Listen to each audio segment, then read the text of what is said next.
Yeah. Yeah. Episode 55 of Guitar Practice. We got a guest today, but first, announcements. Let me get my phone. Sorry. Announcements. If you want to be on, hit us up. Send us a flyer. Tell us about your show. We would love to come see you. Yeah. That's it. Let's go into some local shows here. That's all the announcements. That's it, really. That's it. We may have some more, but that's what I wrote down for now. Jeez, where's this shit? What? This is coming out. Way to be professional. I'm working on it. April 10th at Beer City, Fit for an Autopsy, MUGSHOT, Tracheotomy. April 12th at the Grand Royale, POTOO, KANBATSU. April 13th at the venue, From the Tides, With Hope Intact, My Pet Snail Lost in Italy. It's a hardcore name. I kind of like that. That's kind of funny. Fragmented, Tranquility, and Dead Wizard.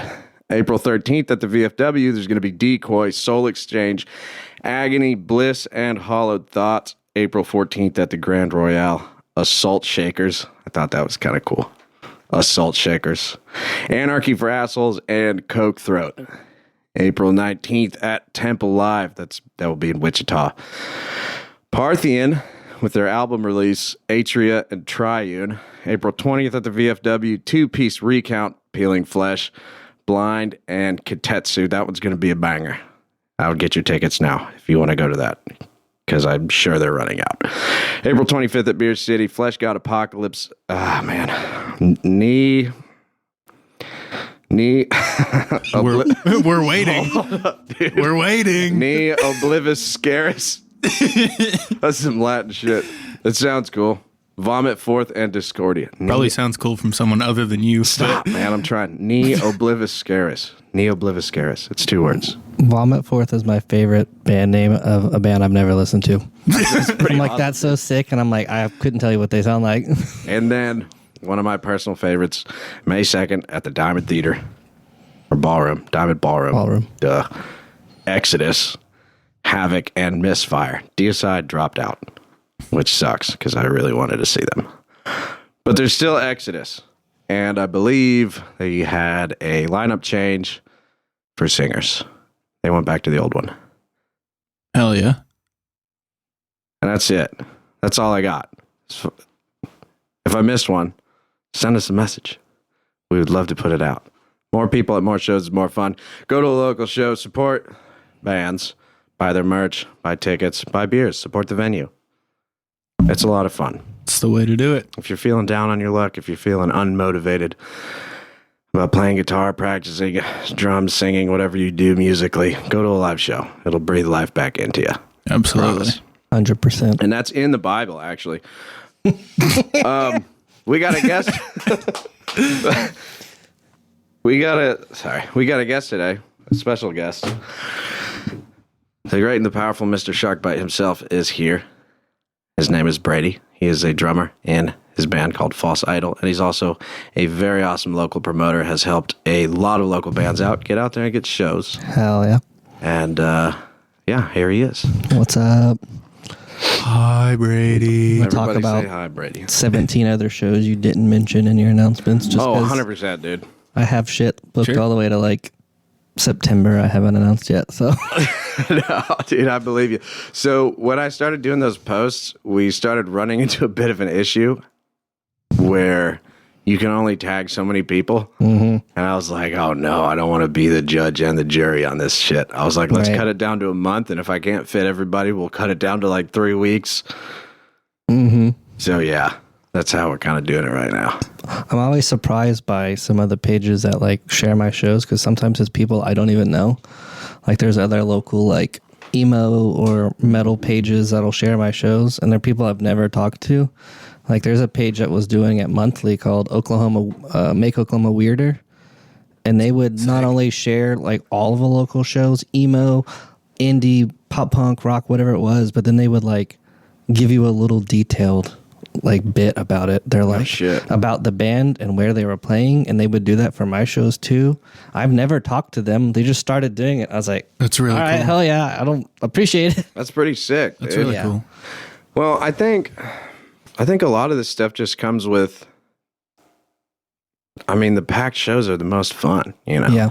the packed shows are the most fun. So I think a lot of it just comes from the natural urge to really push the community forward, which is what you've been doing with your what would you call it? What would Sharkbite? A media company, a promotions company, production? I don't know. I say Sharkbite Media because I do other stuff than promotions. I do graphic design. I just don't advertise it that much because I started doing graphic design in like high school when I went to Votech, and I would make flyers all the time. Yeah. And I made flyers for so many other people that eventually I started booking my own shows in like 2014 or 15 like that. And that was kind of how I got into it. But I can do graphic design work if people ask me. I just don't ever advertise that that's part of it because I do so many shows that that's my focus. Feel you, dude. Every time someone finds out what I do for work, they're like, "Can you come look at my car?" Like, right. I feel you. No. nah, dog. I'm trying to play guitar and hang out, dude. I'm not really trying to work more, dude. I don't even work on cars for a living. I just do that for fun, and I still don't want to do that for other people. My parents, I'm like their personal mechanic. Every time something goes wrong, they call me first. Yeah. I'm just like, okay, I guess I'll come do your brakes or whatever. Way to the world on your shoulders. Hell yeah. Before we get too deep in this conversation, because I have a whole bunch of questions, Yeah. let's make the phone call. I haven't heard back from him. Call him and see if he answers. Yeah, sure. Let's just see what happens. Let's catch him completely blindsided. He texted me this morning. He's alive, probably. Yeah. Bring back cold calling people without texting first. Just start calling Dude, people remember, again. there wasn't an option for text Right? a long There time wasn't. ago. Yeah, I mean, You called and they answered or All they calls didn't. were cold. Pretty much. all right, here we go. Let's Give him a call phone call. King If he doesn't Bob. pick up, he'll call us back. Yeah. Hopefully he'll call us back.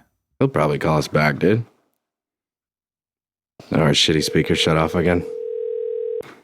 Yeah, it's ringing him though. Power on. God damn.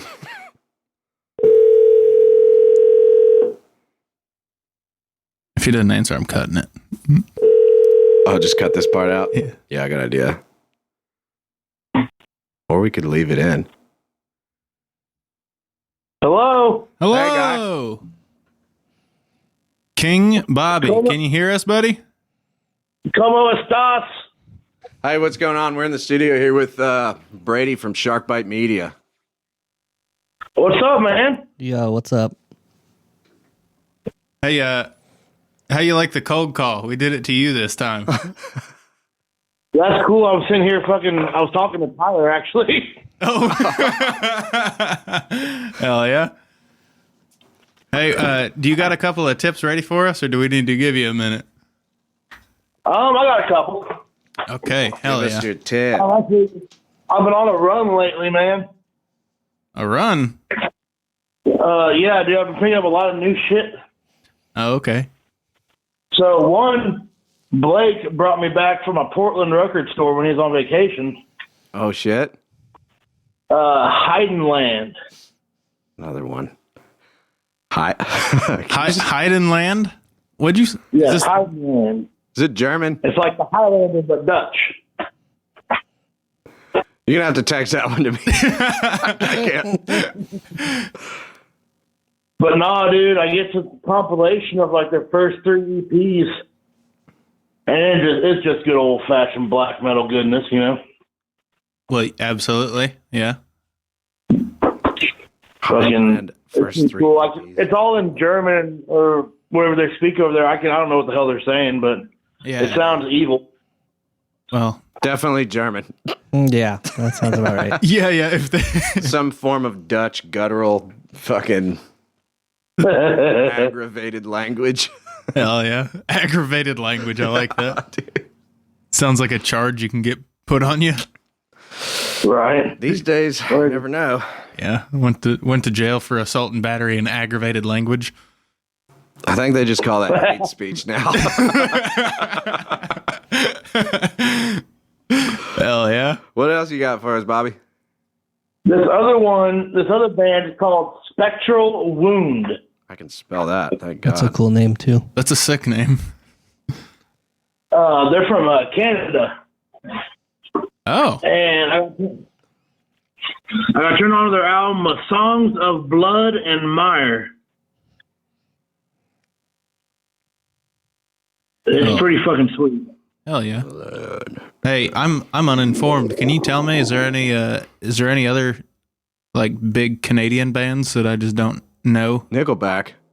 Well, not fucking The Nickelback, biggest Canadian dude. band ever. Not Nickelback, dude. Like any other metal bands. If you say Nickelback again, I'll fucking hit you.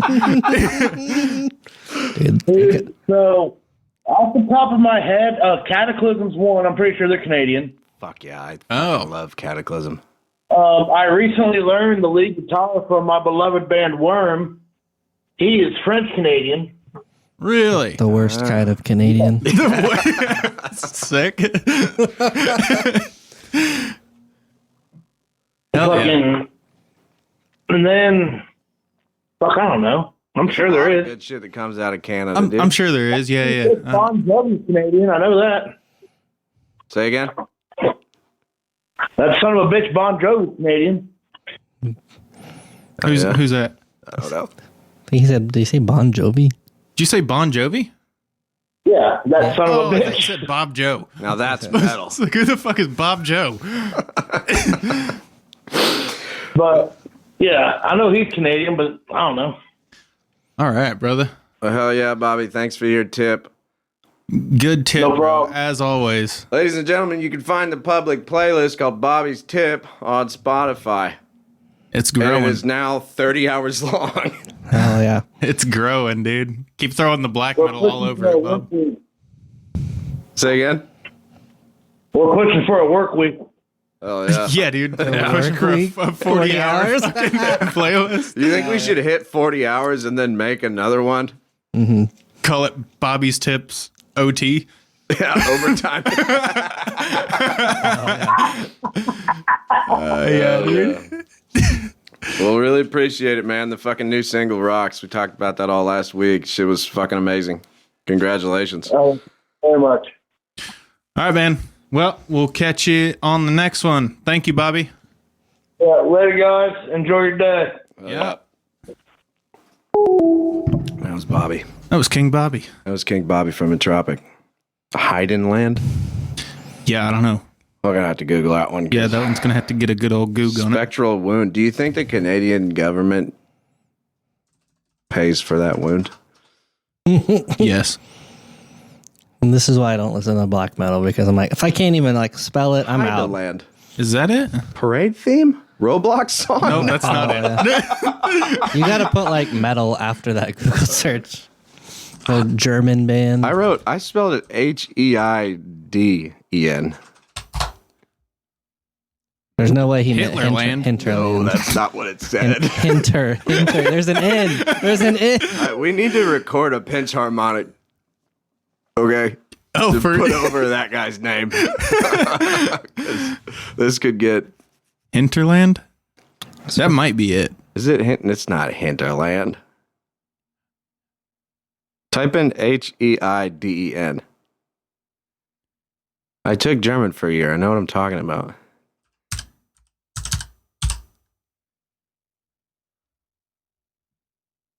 Heiden. Well, there on Heidenland. Bandcamp. That might be it. There was no R. Heidenland. You're right about the HEI. Yeah, dude. Why were you over there fucking complaining like you didn't know what was happening when you spelled it Because perfectly? it's hard to hear him. You just fucking I don't know. Who knows if this is. just stop. Just said Just stop first with the three, aggravated speech. All right. Enough with the Fucking aggravated over speech. it. All right. All right, let's get back to this interview. Yeah. Those good tips. So, let's take it back. When did you start playing music? Like back in the day? Was it? I probably started playing music in like 2010 or 11, because I met CJ in high school. We had like geometry class together, Oh, yeah. and then we talked about music, and I had started playing drums, but I hadn't been in a band.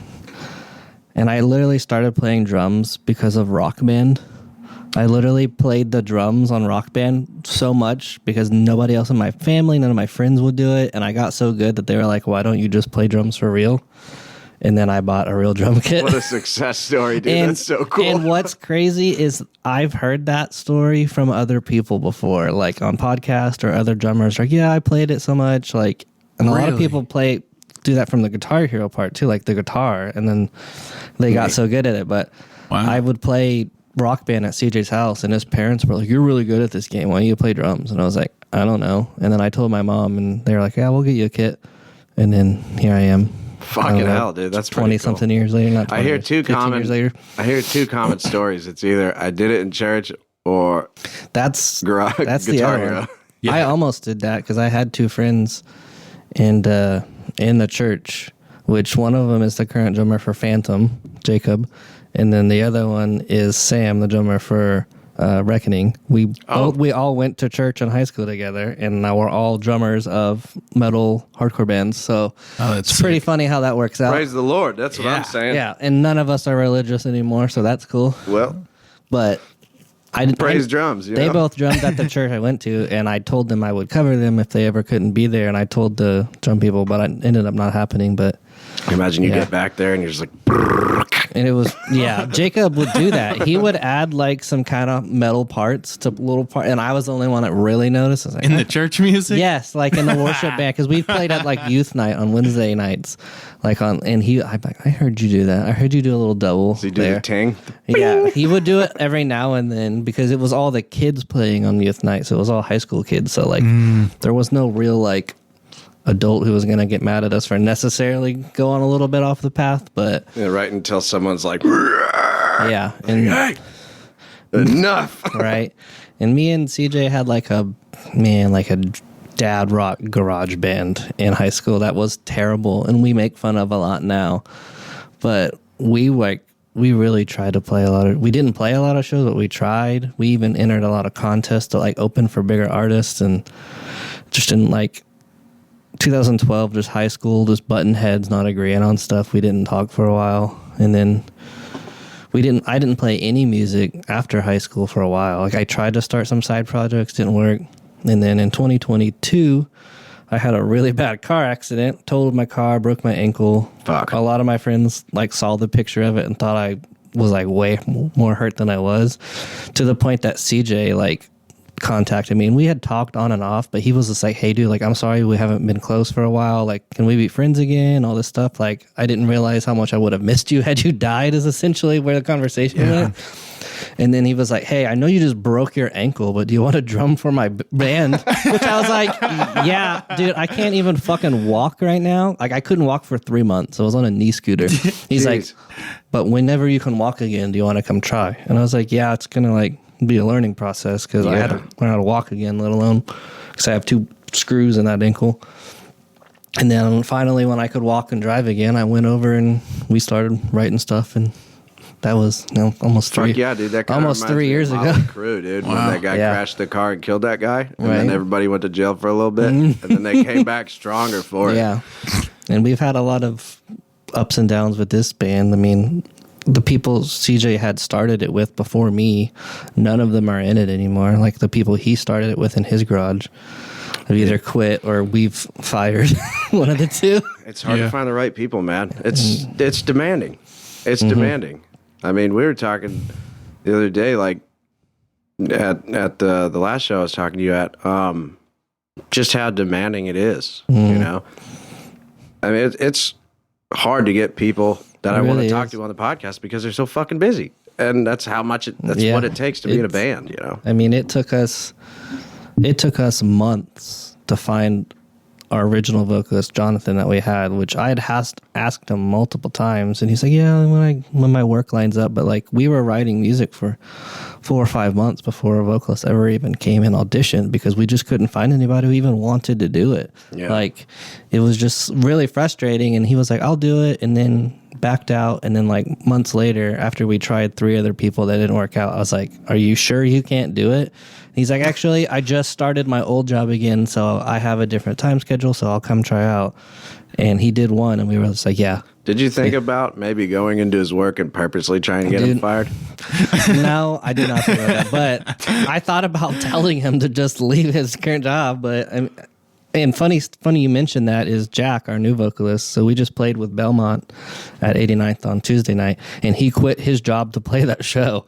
He had a new job he had got a week before, and then they scheduled him on a 12-hour shift on that Tuesday, and he straight up told his boss no, and then played our show. That's fucking bad. And not only that, that boss came to the show. He was there. No, dude. Because he had told him, hey, I'm playing the show, and then he got scheduled for it. So it was really funny. Wow. Did you get rehired? He said he was working today, so I assume he's got another job already, or maybe he just went back to that one. But he didn't tell us, but he told us, I pretty much quit this job, so I don't let you guys down so we can play the show. That's dedication, son. I like that. Yeah, that's sick. And we got a lot of people tell us that was like the best set that they had heard from us with him. So we're pretty excited about that. Yeah, that's cool. That's amazing. So you already talked about when you started drumming in Rock Band or Garage Band or Guitar Hero.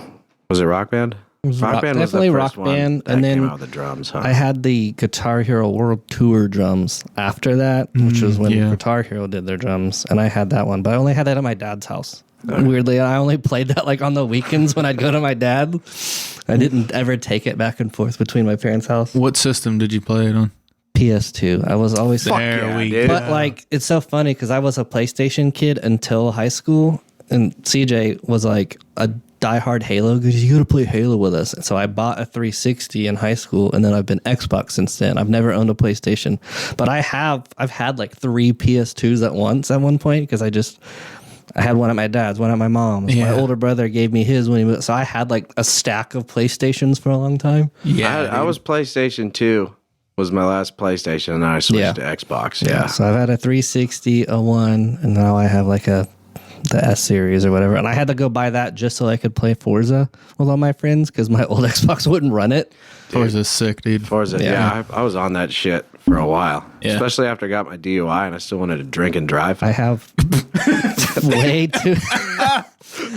too many hours in Forza Horizon, like 1 to 5, to the point that like there was a song that was used in my wedding from Forza. Now that not because necessarily I picked it, but like my wife loves an EDM artist called Odessa. Okay. And she's like, I love this song. And I was like, oh, I know that song. She's like, you do? It was the theme song to Horizon 3. It was like when you turn the game on. It was the one that played on the credits. And so we ended up using an acoustic version of that in our wedding, which is crazy. An acoustic version of an EDM song is sick, dude. Wrote by them. They wrote it. They wrote it on piano, and they did like a really like stripped down version of it. They put out themselves, and we were like, "That's beautiful. Let's use it." That's cool. We both love that song so much for different reasons. Funny enough. Praise God, that's fucking awesome. Yeah. That's true love. Yeah, dude. I'm a big PS2, dude. PS2 guy. That's really sick, man. So. You started False Idol, you said in 2022? Yeah, it would have been like the summer of 2022.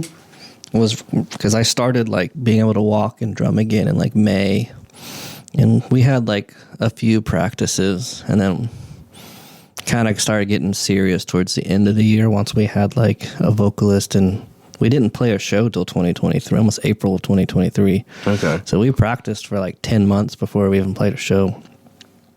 And honestly, what brought me back to booking was the band because we kept having a hard time getting on shows as a new band. And I was asking my friends who were in bands and even some of my old friends who were promoters, and they're, I don't know. Like, I just kind of kept getting beat around the bush to the point I was like, well, I have all these contacts from when I booked before. I'll just book my own shit. And so that was what we started doing. When did you start booking before? Like, what got you into booking? You said you were doing graphic arts at the Votech and making flyers. I started booking in like January 2015. And I think it was just like, oh, I already make flyers. I'm already friends with all these other bands. Maybe before you were a musician almost. Well, I was a musician at the time in 2015. I just wasn't in a band. But I was going to all my friends' practices and all their shows. And I was like, I could set some shows up. Like, that's not that hard. So I did a house show at my friend Trey's house out in Mustang. And like a ton of fucking people came. And I was like, well, dang, I guess I should just like keep doing this. This was fun. Mm-hmm. And it kind of like, it really just snowballed from there. Kind of accidentally. It wasn't even like intentional. I was like, oh, I want to be a booker. Like, it wasn't necessarily like a dream, but it was just like, oh, this is fun.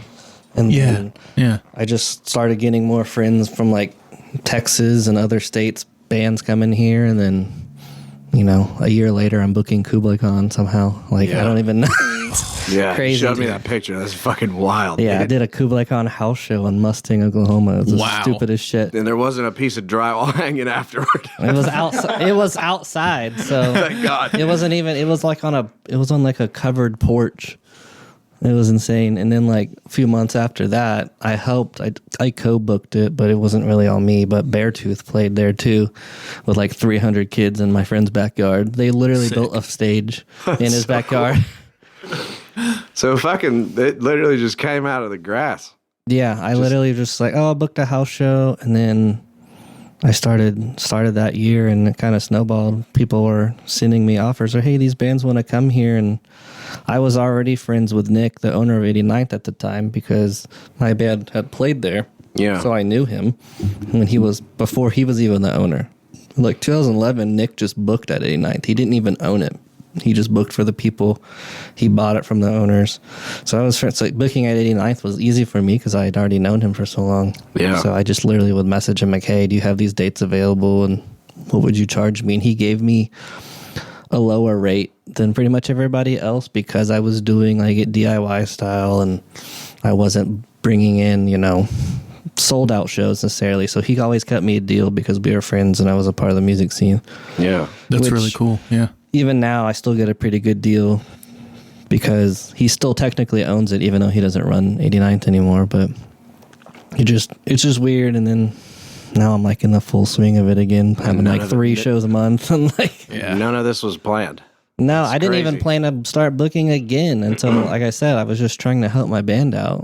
And we wanted to play more shows, and we wanted to play at 89th again because we hadn't played at 89th in like 11 years or something like that. And we were like, oh, we can play there again. And now we've played 89th, I don't know, 10, 15 times in the last year and a half. We played there once in high school and thought it was the coolest thing ever. And now we play there all the time. And I'm there all the time because of my shows. So Yeah. 89th Street's really like our second home for us. That's pretty sick, man. So you try and go to all the shows that you book, I guess. Yeah. I'm always there because I'm running it. And my wife will come with me. And then if I need extra hands, I'll drag one of the band members. I'll be like, hey, you guys can, like CJ or Nathan will come with me. And I'll just make them work. I'll make them be a stage. They get into all of your thing for free. And we get to open big shows because of me, too. Deal. I would do it. The reason we opened for Belmont, reason we opened for MUGSHOT was because of me, because I taught. That was a fucking sick And so it's show, like, by the well, way. I'm getting us on cool shows. The least you could do is like come do some like side work for me, which they never complain. Of course not. They like to do it, but No, it seems like a pretty sick gig, honestly. But mostly it's just me. I mean, my wife will run the door if I need to, or the merch table or whatever. Like, she's always there. If she's not there, it's for like a serious reason. Like, she's got a work meeting or she's sick. Like, it's the only 2 times she ever just is not there. And if she is not able to be there, she's upset. Like, she wants to be there to. That's awesome, man. Sounds like you got a great relationship. That really matters when it comes to this industry, dude. It's really cool having somebody who's just like, no, I'll be there. Even if we're like not off at the same time that day, or she's going to have to show up late or whatever, like she shows up, and that's really cool. That's great, man. It's good shit. It's good to hear. So, you know, me and Brain haven't really been in any bands. Mm-hmm. We're just kind of hanging out, playing guitar, and making this show. Just fucking around, really, not knowing what we're doing. All of those terms are loose. Yeah. From the outside looking in, from people who haven't really been in like the booking or the music industry or the live show biz, can you like take us like from the ground up of like how do you make a concert? It sounds like a ridiculous question, but like how does it happen? I mean, Like from day one to getting off the stage, kind of. to play a show or book a concert, I mean, it really, with me, it always starts with where. If you have a friend who has a space who will let you use it, and you got another friend with a PA, and you have cool fucking neighbors, do a house show. If your neighbors don't give a shit, like that's where you could start. That was where I started. I did house shows because my friend lived in Mustang and his neighbors were far enough away. They didn't give a shit. Yeah. And even then, if they did, they would just come hang out. Like, have cool neighbors, do it in a garage, and like just do it as DIY as you can. And then like, So the first step would be finding where and having some type of PA, some type of microphone plugged into speakers that can at least hear the vocalist, even if the guitars are just coming out of amps. Like, because like a house show doesn't have to sound immaculate. I mean, I've had Kublai Khan play a house show, you know what I mean? Like, I've been to some house shows and it sounds good. Sometimes my band played a house show in Tulsa that had a sound engineer there mixing it. We played outside of the house and there was a guy on a tablet mixing and everything. I was like, you hired like a guy for this house show? That's fucking crazy. That's pretty cool though. But I mean, like I said, have a space. And the other thing I would say to bands, because I get so many bands like ask me questions or send me emails and stuff, is just like, don't ask a venue to play a show, because 89th, they don't just book everything. I book there, TLP books there. There's some local DIY punk people, like just messaging 89th, like, hey, do you have any shows we can hop on? Like, you know, they're not the only promoters. So like, you got to learn who the promoters are, or ask your friends in bands who have played shows, hey, who do we talk to? Just messaging like, you know, 89th or the venue or even the Diamond. Like, you're not going to probably get the answer you want. Yeah. So you got to learn who to talk to and who to ask, like learn who books the shows, who puts them together, and try to find some friends in a band who have played other shows and be like, hey, what do we do? Because I just see people asking the wrong questions in the wrong place a lot. Okay. And I'm guilty of that too. I didn't know back then. I'm like, who? Like, we just messaged There's them. a stage. Let's ask they're the bartender stage. if I can get up there. But like, you know, 50%, if not more, of the shows at 89th aren't even booked by them. They're booked by me or other people. Yeah. And sometimes it's not even, you know, DCF runs 89th, but even then, like, sometimes they're not the people who set the shows up. So it's just like, you got to know who to ask. Yeah. And also, I would say, don't shoot too high first. Like, 89th is a dream for a lot of kids, you know? Yeah. But, like, just try to play somewhere. Play a skate park and set up, like, you know, do what you can. If you know people will come see you, you know, you can figure it out. Yeah. So when you're sifting through all these emails, all right, so we found a place to play, right? Mm-hmm. We found a PA and a microphone to plug in. Just And one. Just now, one. now we're at the stage where we're looking for bands, right? Or you're sifting through emails from what it sounds like. When a band sends you an email, like, what are you looking for? Like, off the top of your head, where it's like, no, yes, Dude, no, yes, no, yes. One, I want to hear your music. I mean, and I understand Good a lot starting of point. I understand a lot of new bands maybe don't have something recorded yet, but give me some type of demo or some type of video of you playing live, or even like you playing at practice that doesn't sound like you recorded it in a metal trash can, because you would be surprised that even the demos that I get, that I'm like, I don't know about this. Yeah. I get sent a lot of stuff. So, like, I try to get some type of quality. Even if you record it yourself, you can make stuff sound good yourself if you really put in the effort. It doesn't take a lot as much as people think it does. Yeah.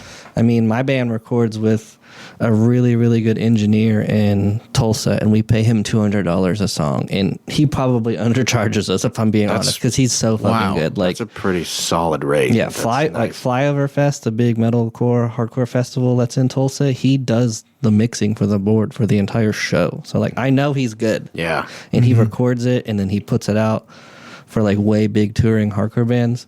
But like, just if you really have to save a little money and get a song demoed out, or at least simply recorded and put it up somewhere.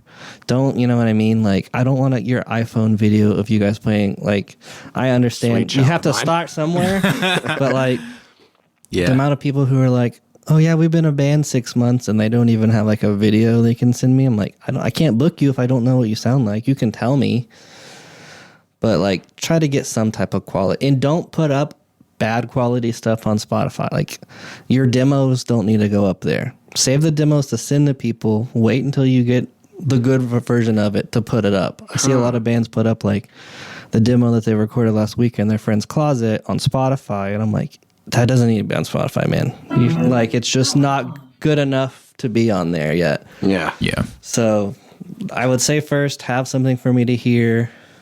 And then I really judge following these days. I didn't used to, but like, if you've got 72 followers on Instagram, I don't know that you're going to bring a lot of people to the show. Yeah. Not that I don't want to give other people a chance. I try to give the young kids bands a chance to open sometimes. Yeah. But like, I got to know people that are going to show up. And when you post once a month on your Instagram and 7 people like it, I'm probably not going to book you because I don't know that anybody's going to come see you. Yeah. So as much as I hate that you have to focus on getting a following on social media, it is important. I don't, it's annoying, but you have to do it. In today's day and age, it's Facebook, the thing. Instagram, Threads, whatever. Like, try to use all of it and try to get people to follow you and interact with your stuff too and comment on stuff. Because I'll see band pages with 17,000 likes on Facebook, and like every post they make has 5 likes, and I'm like, how the fuck is that possible? How do you have that big of a following and no engagement whatsoever? Bots, bro. Which it's usually that. Sometimes it's not. Sometimes they've just Pakistanis, dog. Yeah, sometimes it is bots, but sometimes I'm just like, are you just not putting out engaging content? Like, True. What is it? Yeah, true. So I know a couple of guys we had in here will do, obviously they promote their band, but as a guitarist, you can get a Spark and a laptop and just do some playthroughs and this and that. I see a lot of guys that we have in here do that. And it's always cool to watch, and it does promote engagement, and that's not a massive investment. You know what I mean? even like doing TikTok, like there are bands that I have seen live that have now played the Diamond Ballroom that 2 years ago, I found them on TikTok and they were just like pushing the same song a couple times a week, just funny different videos of it. And now they're huge. And I'm like, that's crazy that them just posting it on TikTok a bunch got enough people to hear it. Now they're headlining a tour, playing a, 1,000+ cap room. Yeah. In a state that they're not from. It's like when we've talked about doing TikTok with our own band, even if it's just CJ doing some playthroughs or covers or talking about their year or something, something other people will relate to. I was like, I told him not to make me in charge of that. I was like, I already run our Instagram. I run technically 4 Instagram accounts, like 2 of my own and the band and Sharkbite. And so I was just like, you can go do the TikTok thing. I don't want to do it. Yeah, I feel that. I'm not very good at the whole, online shit. I'm learning. Social. I'm learning. It takes a while. It's a bit of a learning curve. Also, I wasn't on social media before I started this project, so that didn't help at all. That doesn't help. But it is definitely a learning curve, but it's definitely doable. Yeah. It takes some discipline. It takes some effort. You have to sit down and take it seriously. Yeah. You have to find content. You have to make it. And it's not really much of a money investment since a lot of things you can literally do with your phone most of the time. Yeah. It's more or less a time investment, It's definitely the time thing. I mean, we're all in our 30s and a couple of us have kids and stuff, but like we still have, it's not that hard. And I see people who are younger than me without kids who like complain about stuff, and I'm like, you're just not trying that hard. As much as that hurts to say, you don't want it bad enough. If you're like, why aren't we getting them? Like, and I've seen a little bit of entitlement sometimes too, where bands just like think, well, we made the Instagram and we put a song out, we're just gonna sit here with our arms crossed and wait for people to, I'm like, that's not how that works either. Even if you put out the best recorded song ever in like, Will Putney from Fit for Autopsy recorded it, and it's the best song you ever heard, you still have to promote it. You still have to do work. Yeah. Because I'll see locals go out of town or get a really cool guest feature on it, but then like that doesn't really do anything for you if you're not doing the work. Yeah. So let's just say band emails you. You're looking for one, I want to hear you, and I want to hear you as clearly as you can make it, as Preferably, I know not everybody good can as do you can that. make but- it. You know, we all have cell phones, so there's like a baseline to where, like, yeah, if you find the right stuff, you can kind of cobble something together and make it work. And two, you need to be on that. You need to be on that media, like, period. Is there anything else?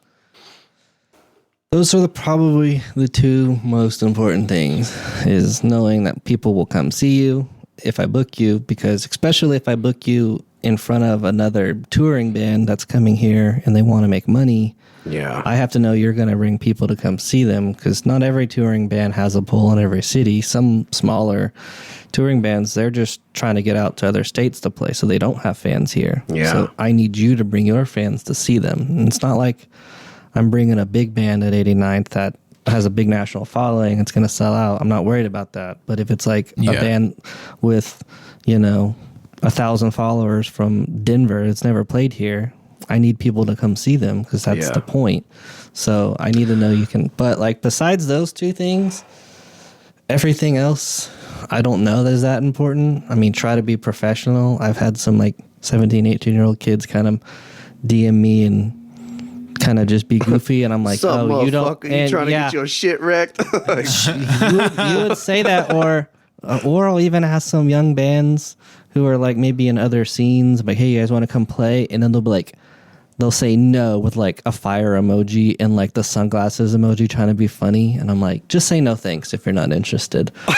Just don't even reply. I would rather not a reply than you being a jackass. Just skip the emojis. Because I'm like, soon as you send me like I'm trying to be funny emojis, I'm never going to ask you to play a show again. Yeah. Fair. And sometimes I hope some big band I book that they want to open for, I end up getting it, and then they have to ask me later. I hope that fucking happens, because I'm just going to be like, no, with like 2 finger guns. Thumbs up. I know it's going to happen eventually. Yeah. So I wanted to ask this question, because this is kind of like the duality of this industry. It's an industry based off of pretty much passion for an art form, right? And there's not really any rules in music. There's not really any rules in metal. It's pretty much all about, wanting to create, wanting to be creative, really getting your feelings onto an art piece, pretty much, to connect with your audience. How do you, as a musician and also, I guess a businessman would say, per se, entrepreneur, I don't know. Right. Whatever that label is, someone correct me. Ask ChatGPT. But how do you separate I love this art form, but also you have to pay people to play shows and come from out of state, and you got to pay the venue, and you got to, how do you like mentally separate that between, God, I love this band, but I mean, with my band, I definitely worry about the money side less, because we're not really like touring or playing out of town. Yeah. I mean, we've played Dallas once, and we did get paid for that, but it was, gas money to get there and back. We didn't ask for a lot.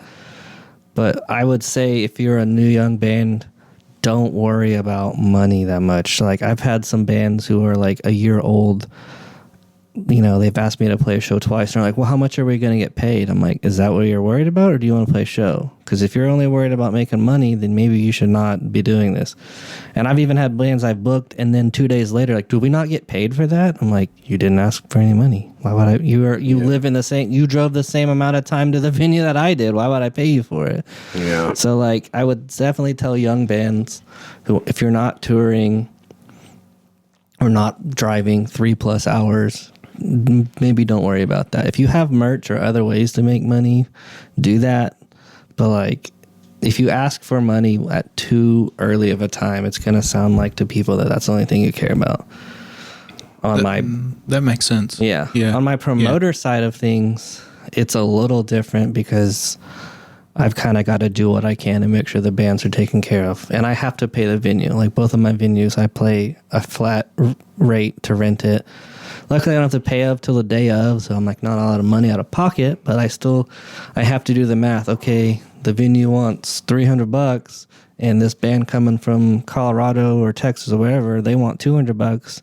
Okay, the tickets are this. I gotta make sure I can have, 17 people come to make sure I hit my minimum, things like that. So it's definitely hard because I really like just booking, and the feeling having a lot of people come is almost more exciting to me than the money part. Like, I've made money on some shows, don't get me wrong. Yeah. But that's not necessarily why I'm doing it.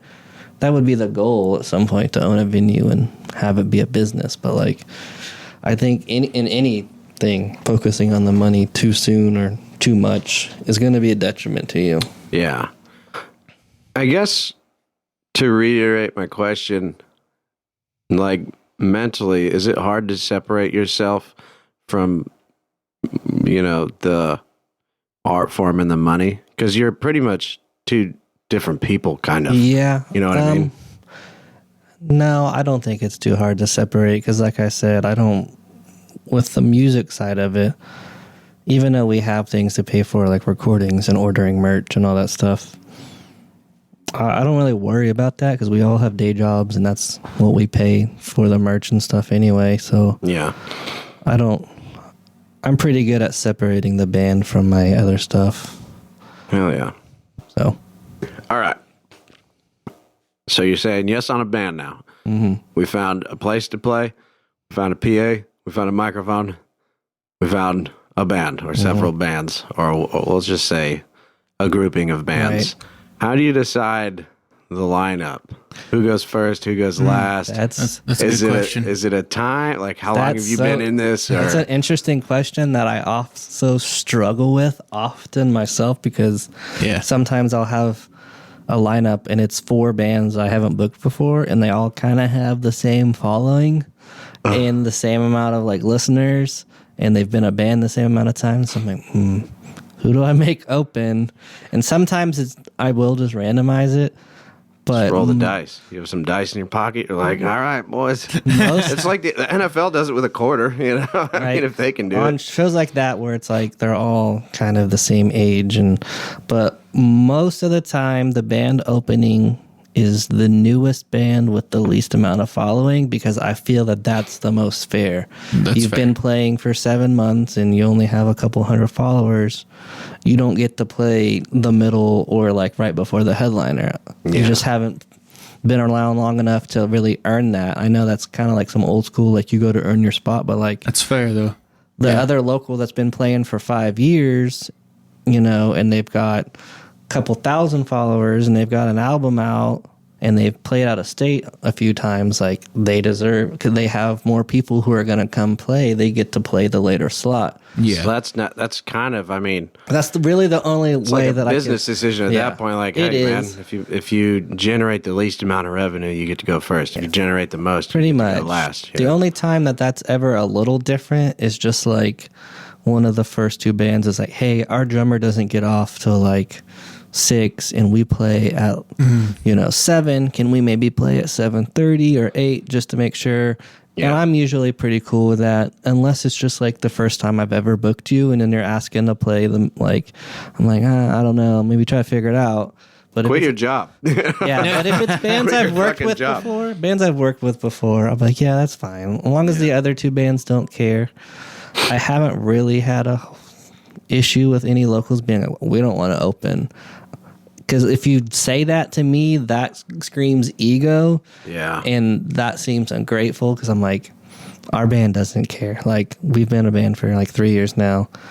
We've been told to headline shows and we don't want to. We're like, no, don't make us play last. Like, we're not that big of a band to do that. And opening can be tough sometimes because if they're like Belmont the other night, we played to a room of 200 people who had never seen us before. There were maybe 5 people in there that... I say that we had some friends come, but like I know most of them didn't come to see me, and so like that can be hard trying to get people amped up and moving because cold start in a diesel engine, man. Like the cold start. I've seen a lot of bands like just blow the roof off on a cold start. I've seen a lot of bands where it took a couple songs. Yeah, I've seen some other not so happy times? We had a little hard time at that show because Belmont is like an easy core band, so they're like pop punk with like breakdowns, but like they don't get super heavy, and we're definitely heavier than them.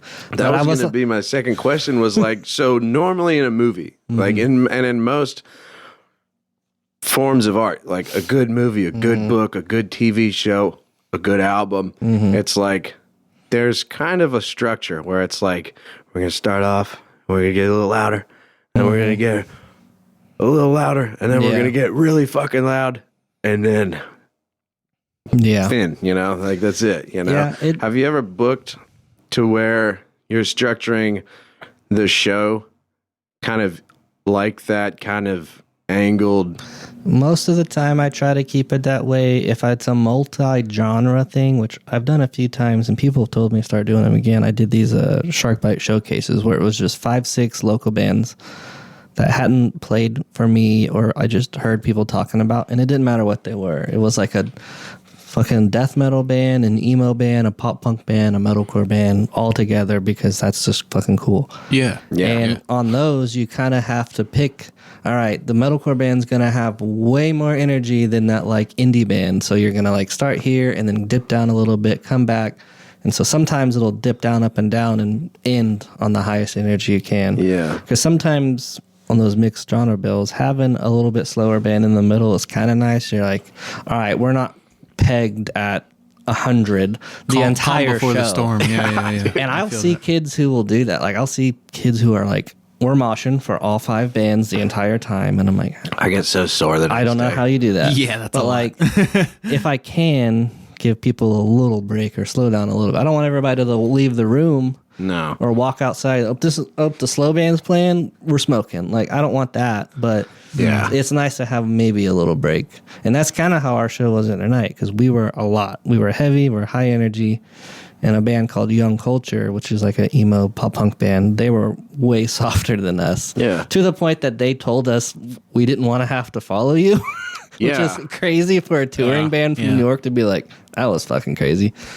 And then they were softer. People didn't go too crazy for them. And then Belmont came out, and like 5 seconds into their set, every kid was like jumping off the stage, and I was like, what the fuck is happening? So like that's kind of cool to see too. It just really depends. But I would say if you're a younger band and you're opening, you might have to open a few shows until people know who you are. You bring people like. And even some of my friends, like I'm friends with the guys in Hollow Thoughts. They're technically a new band. They're not new to the scene, but like, you know, they've only played one show of mine.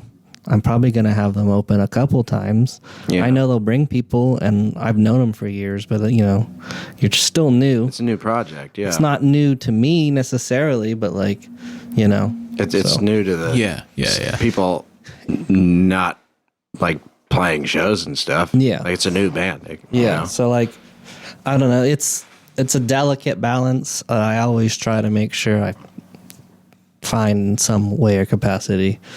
Like I said, I haven't had anybody complain, but if they do, or we don't want to open, or why are we opening? I'm going to question that right off the bat. Yeah. Like, is that really big of a deal? Have you never opened before? Like, the last 5 shows you played, you didn't open. It's okay to open every now and then. You know what I mean? Especially if you're like a band trying to work up into touring. If you get put on a month-long tour as like a new touring band, guess what? You're the opener band for the next month. Yeah. Even though you were headlining at home for the last 3 years because you were the biggest local, as soon as you become a touring band and get signed to a label, guess what? That starts over Back again. To the bottom. you're the bottom barrel guy again. Yeah. So it's like you can't get too used to being the bigger local who gets to headline whatever they want. I think a lot of these worries are just kind of getting away, though. It just seems like, I mean, if I was in a band, I'd be so, you know, high strung about the set, no matter what fucking time it was. Yeah, like, we got to concentrate on what the fuck we're about to do, dude. I don't care what time it is. I talk with my band about that because sometimes they're like, oh, we need to cut this or not do that, and we might not have enough time for that. And like, we even happened the other night. CJ was like, we don't have time to play the intro song and like my little interlude track that I play talking about narcissism. He's like, we don't have time for that. I was like, we have a 30-minute set. Like, we have time for that. And he's like, okay, we played all of it and the songs we plan to play. We played for 22 minutes. Fuck. So we had an extra 8 minutes, and he was freaking. I was like, I told you we had enough time to do everything. So it's. I wouldn't worry about going over time too. I would tell bands that because like some bands just do it every time, and some people are like, we didn't go over time, dude. I was like it was like a minute, dude. You're fine. Like, I don't care. Venues and sound guys sometimes get pushy with me. They're like, hey man, we gotta stay on schedule, and I'm like, do you have one of those giant cartoon hooks where you can just pull people off the stage? I'm thinking about getting time's up. Thinking about getting some Saturday Night Live cue cards to hold back 1 minute left. Stand in the, I would, if I was a guitarist on stage, I would shit my pants and walk off. I know a lot of venues kind of do the light thing like you would do with like a stand-up, but like I don't know how many young bands know what that actually means. I don't know. Please explain. Like if you just like flash the light, like a with stand-up, well, like a stage light even, because like stand-up, you know, they have, you know, curfews and stuff too, and so like when you have like 2 minutes left, they'll flash the light, like, hey, wrap your setup, and they'll do that in music sometimes. I haven't seen that a lot, but I have seen it. And like, I don't think enough people know what that means, so I'm not gonna do that. Yeah, but I didn't have a clue about that. But a lot of times, I'm standing around enough to where like people will see me like, "Hey, are we good on time?" I'm like, "Yeah, you're good. Like, don't worry about it." So, but if you go over 5-6 minutes every time I book you, I'm probably not going to book you anymore because that means you don't respect my time and everybody else's time. Yeah. Or if you have 15 minutes to set up your gear and every time I book you, you take 33 minutes to get your gear on stage, which has happened, and you might not see those bands play my shows anymore because I'm like, what are you going to like go up to what are you doing? King 810 and be like, hey man, sorry, you better set up quick. Yeah. If we're like, who the fuck are you? Yeah. Like get them off the stage. The headlining band can take as long as they want, but when you're like playing second and you're like, hey, where can we plug in our smoke machine? I'm like, brother, you do not need that right now. You're the second act on 5 bands. I don't need your lights and your smoke machine and whatever in your stage banners. Like, we don't need all that, man. We're not doing all that. Yeah. So I got to be backstage with the bands at this Cavalera show. It was the first time I ever done anything like that. Mm-hmm. It was really fucking cool to see it's almost like an anthill back there. Everybody's just carrying gear around, flooding in and out, hanging shit up, plugging shit, doing all this and that and all that stuff. And I got to see, like, it was very well oiled. Mm-hmm. And, you know, terms like backlining and how many fucking seconds you got to get this shit off the shit because fucking Max Cavalera is about to be up here, so you better move, you know, like all this shit. And have you ever had, like, because you said, like, it's happened a couple times, like, what are some of, like, the horror stories that you've had, if there is any, where it's like, oh my God, this is fucking going south bad, dude. I'm not happy now. Last year with my band. You don't have to say any names, by the way. No, I will with my band, I'll put on blast because I don't care. But last year we played a show at the venue, which is over in Oklahoma City, and 10 minutes before we played, or maybe 15 minutes before we played, CJ, my guitarist, realized he didn't bring the power cable to the head for his amp. And I was like, cool. And it's like a specialty cable. Like, it's not one he could just, I can borrow his. Like, it wasn't like that. And I was like, and he just looked at me and I was like, what do you want me to fucking do? And he's like, what? I don't said, call somebody to bring it to you. And he had to call his wife, and she got there like a minute before our set was supposed to start. Oh, God. And I was just like, you're fucking lucky, because I was going to light him up for it. I was like, we go through the shack before we leave, like where we practice. Hey, does everybody have everything? And I'll ask the day of when I'm loading my drums in, and they already have their gear in their car. And they're like, yeah, we got everything. And then he'll leave one cable. So like now I'm even more strict about it, because I'm like, you're not going to do that again. I watched this fucking video. It's pretty hilarious. I mean, to me, it'd just be like the worst nightmare. It's just like leaving, like if you just left your guitar home or something fucking horrible like that. And I guess this band went for an out-of-state show, and the drummer forgot his snare drum. So he opened one of the toms, like the little 8-inch tom, and threw a bunch of Tic Tacs in there. I think I've seen something like this before. Threw a bunch of Tic Tacs in there. I was like, that's pretty ingenious, but like my hands are almost sweating just talking about it. You know what I mean? Yeah, I haven't had. I mean, I've had like drum stuff come loose in the show and stuff like that. CJ's broke a string, song 1 into the set, and now because we have Nathan, our other guitarist, he was like, "What? You have 7 guitars? Why do you not bring 2?" And CJ was like, "I don't know." And Nathan's like, "From now on, you're bringing 2 whether you want." So now we always bring 2. True. Besides the bass player, she's not gonna break a string, but both guitars bring 2. But like he broke it literally song 1, and that was before we did the 2 guitars thing. So he's really fast at changing strings. So, but anytime he does that on my soundboard on my phone, I just play the Jeopardy waiting song, and I'll play it while he's changing strings. And I've done that more than once. Does he run a Floyd Rose or is it a hardtail? No, he used to. He's got It'd be a nightmare if it was a Floyd. He's got a Music Man Stingray that he uses most of the time, and it doesn't have a Floyd Rose, I don't think. But he's had that before. But he'll even break strings at practice and like change it in like less than like 3 minutes. Like he's really fast about it. That's solid. So he's got that third one, like the all black one. This one here. Ernie I think Ball. I don't know if it's that exact model, but he does Something have like this a anyway. Music Man Stingray, like black with like gold hardware. Yeah, that's pretty sick. Yeah, and that's his first one. He's a Gibson guy, like through and through. Like in high school, he had like multiple Les Pauls. There was a wave. There was a wave of these Music Mans that happened somewhere when who's that famous YouTuber guy, the guitar guy? Marty. Is that like Rob Who are you talking Scallion? No, but he knows it. Jared. Oh, Jared Dines. Jared Dines. Jared Dines. Yeah, he had like a custom one, and I saw a bunch of people buying those. I never tried one, but this was CJ's first one, and he loves it. He has expensive ass Les Pauls. Like he's got this like crazy green burst Les Paul that's like a $4,000 guitar or some shit, and he's played it live with us like once, but he gets like real nervous about it. But he's like, this is like the perfect gear guitar because it's not too expensive, but it's really good and really modifiable. And he's like, I feel good taking this around. So, but the workhorse guitar. It really is. He'll switch it up and play some other stuff sometimes. Like he's got, like I said, 7 guitars or something like that, to the point that like a year into us as a band, I'd go to his house and there's just a bunch of guitars in the fucking corner. And I was like, why the fuck do you not have a guitar rack? So I bought him one for Christmas because I got tired of looking at a pile of cases. I was like, you look stupid. He's like, I don't know. I just hadn't bought one. I was like, you own 7 guitars and an acoustic and a bass. Like, so now he has them all in a rack in his living room because I bought it for him because I was like, you got to do that. Yeah, you can't be having that many guitars and not have any way to store them properly. Just piling them in a corner is hilarious. If I can turn the fan on real quick. And it's a little warm. He's downsized a little bit, but it just cracks me up.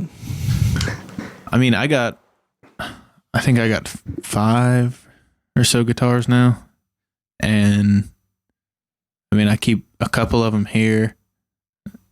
And I keep a couple of them hung up on the wall at the house. And I have one that stays sitting on the floor in the corner, and it's my I grab this guitar to play the most. Yeah, but I feel bad for that guitar. You know, Hey, man. I do.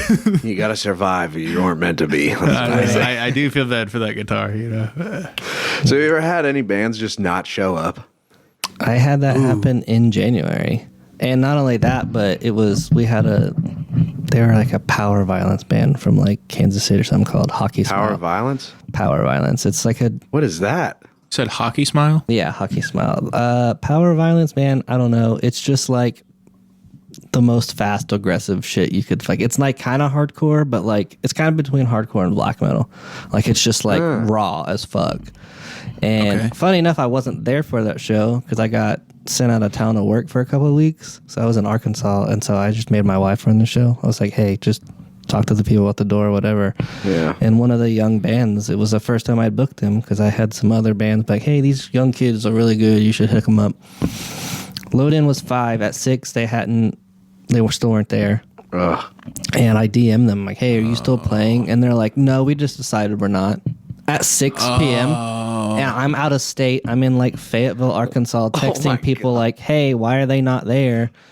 just didn't come. And then like I guess they changed their band name and they've played like one other show since then. But like I'm just like, bro, you can't at 89th Street especially, like that's your first time as a young band playing there. You can't just be like, we decided we didn't want to. I'm tired. And I've had that happen one other time. So what did you do?